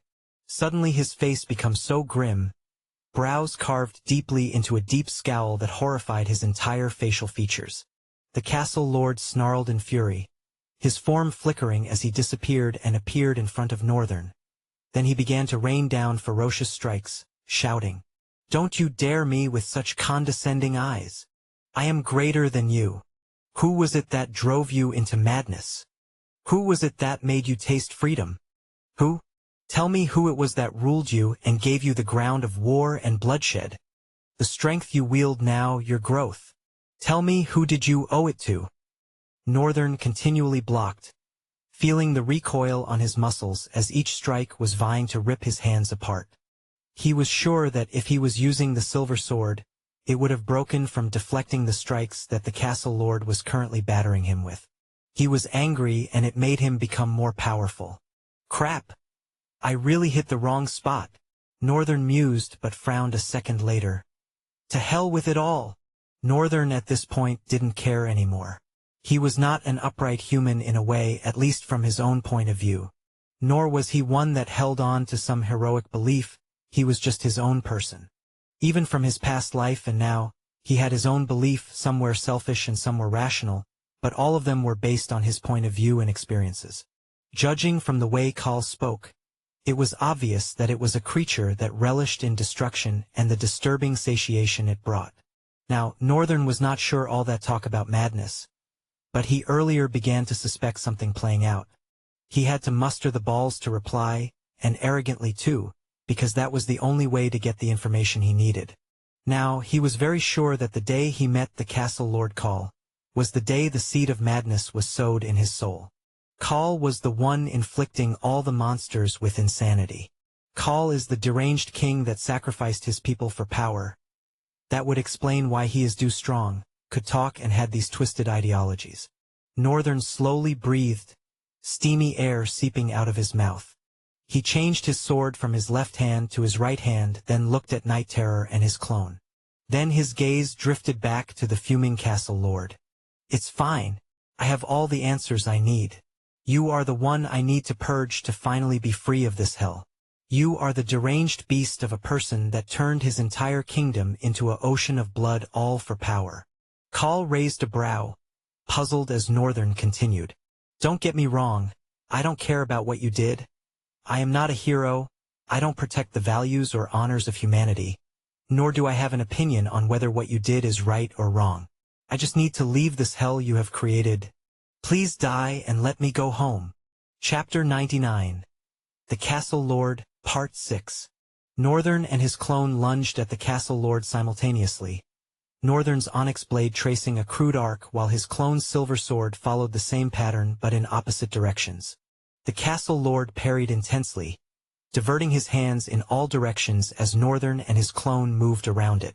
Night Terror joined the fight too, shooting forward with its jaws gaping wide as it sought to engulf Call in a tidal wave of void flames. Thinking you can overpower me with numbers is nothing but wishful thinking, the Castle Lord snarled. He swung his hands, releasing a pulse of red essence that repelled both the clone and the beast, buying him precious moments to regain his footing. The battle continued, the combatants trading blow for blow in a fever pitch of violence that threatened to tear the very castle asunder. Northern's clone fought with the fury of a cornered animal, his blade leaving behind trails of silver lines as he unleashed a relentless barrage of strikes. Call deftly parried and countered, his claws a whirlwind of motion that danced perilously close to the clone's flesh. Despite the injuries that spread across its body, Night Terror punctuated the clash with earth-shattering roars, its void flames searing the air and bathing the chamber in an eerie, nefarious glow. The stalwart monster's claws rent deep gouges in the stone with every swing, its sheer size and strength a force to be reckoned with. Northern feinted and struck, his blade a blur of black that sought any chink in the Castle Lord's defenses. Yet, for every blow they landed, Call seemed to shrug it off, countering with strikes of his own that pushed the three of them to the brink of their limits. The monster paused as he watched them struggle to land a hit on him. All three had retreated and were standing surrounding him. A smirk contorted his pallid face. This I find amusing. What did you say about purging me? He giggled eerily. You will purge me? You insignificant being siding with a vicious and power-drunk king, and with a fake entity. He laughed villainously for a couple of seconds. This is by far the weirdest cohort I have ever encountered in my life. Northern frowned as the monster laughed again. Insignificant being, I guess that's me. Fake entity. That's my clone, vicious and power-drunk king. His eyes slowly shifted to Night Terror, who was standing with a feral composure, about to dive in. Night Terror? Impossible.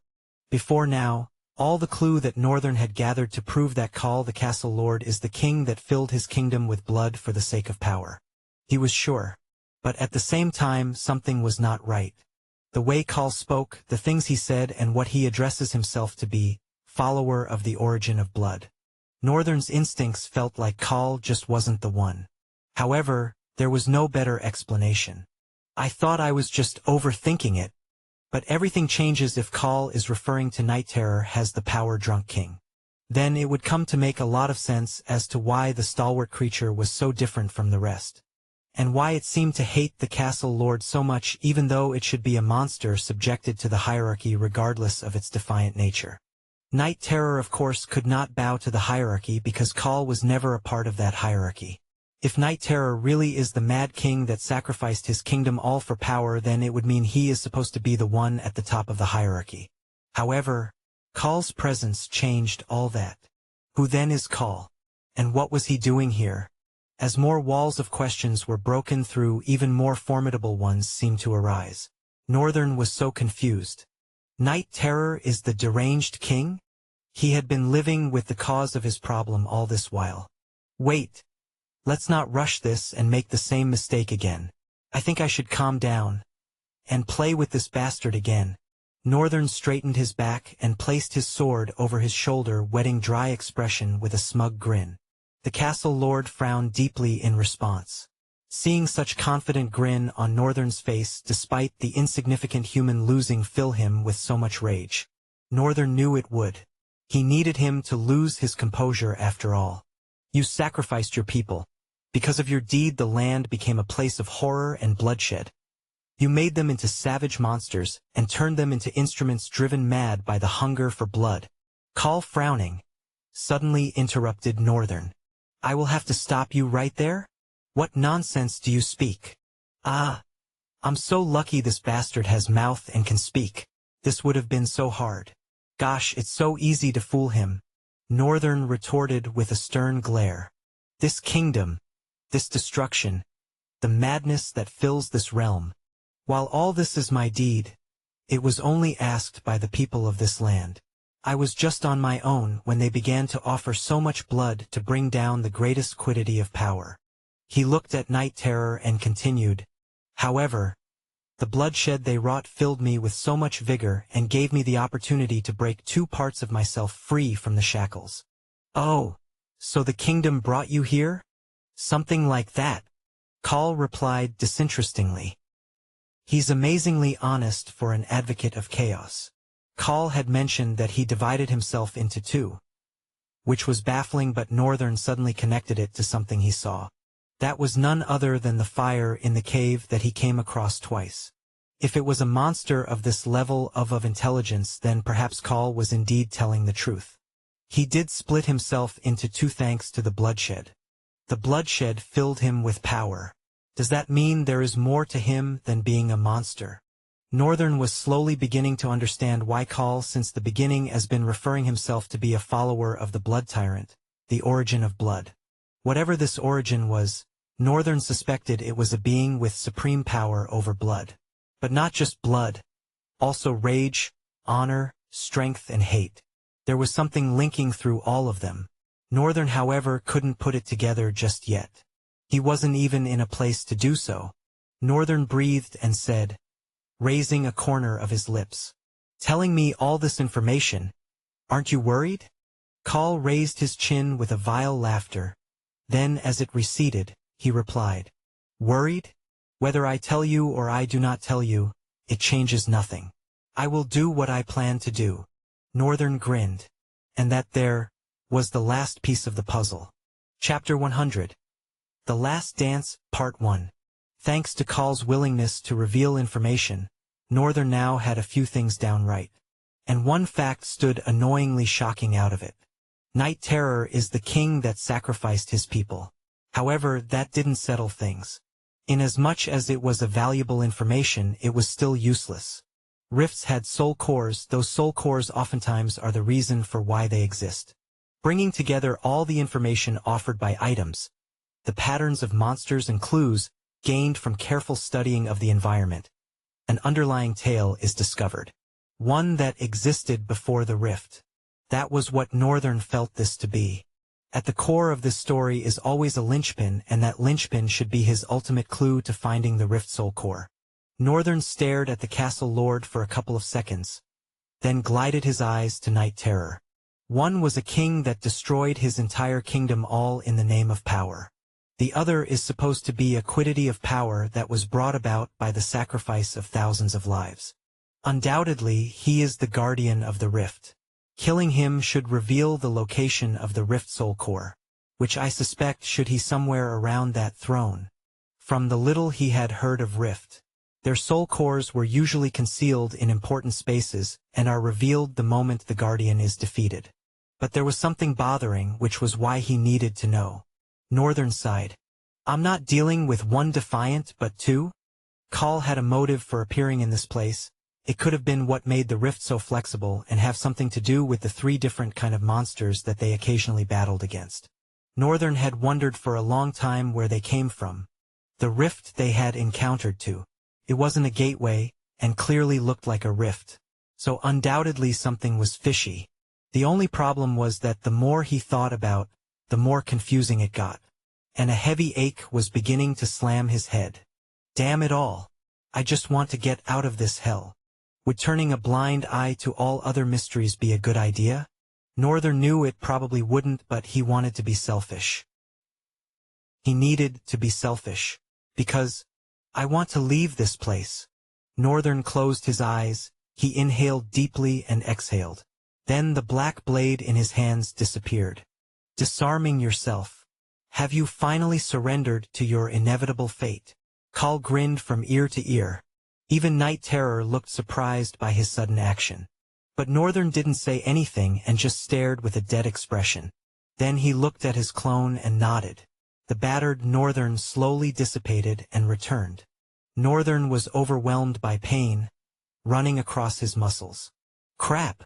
I can never get used to this, he bit in a groan as he endured the pain without falling. Not even to his knees.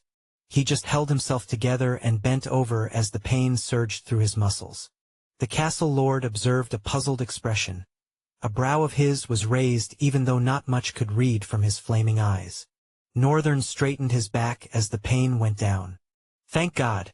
It's not too much. Fainting would have been very dire in this situation. Northern looked at Night Terror. I'm still bothered as to why Night Terror is not the guardian of the rift. Maybe the rift does judge things based on strength. Call's interference offered power to Night Terror. The power was the madness he filled them with. But he too had his own motive. Northern breathed, spacing his thoughts. Which I have no intention in finding out. He just wanted to go home.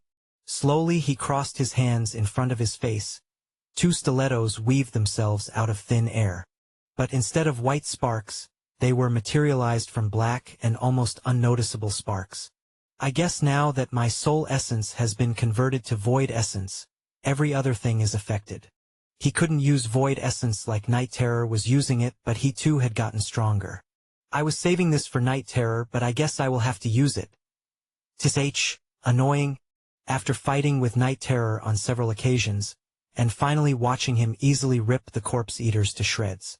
Something finally clicked for Northern. It was just an idea, but it felt right. It felt like the true reason why he had that attribute called Formless. It also had more ties to his main ability, the copycat system. Watching Night Terror fight with the corpse eater, a thought suddenly sparked in Northern's mind. I want to be able to move like that.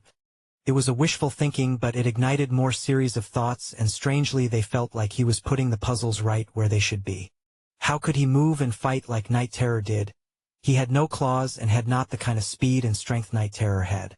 Well, he didn't need to have Night Terror's level of speed and strength. But the lack of claws was still a great deficit. But Northern progressive thinking made him realize he didn't need claws.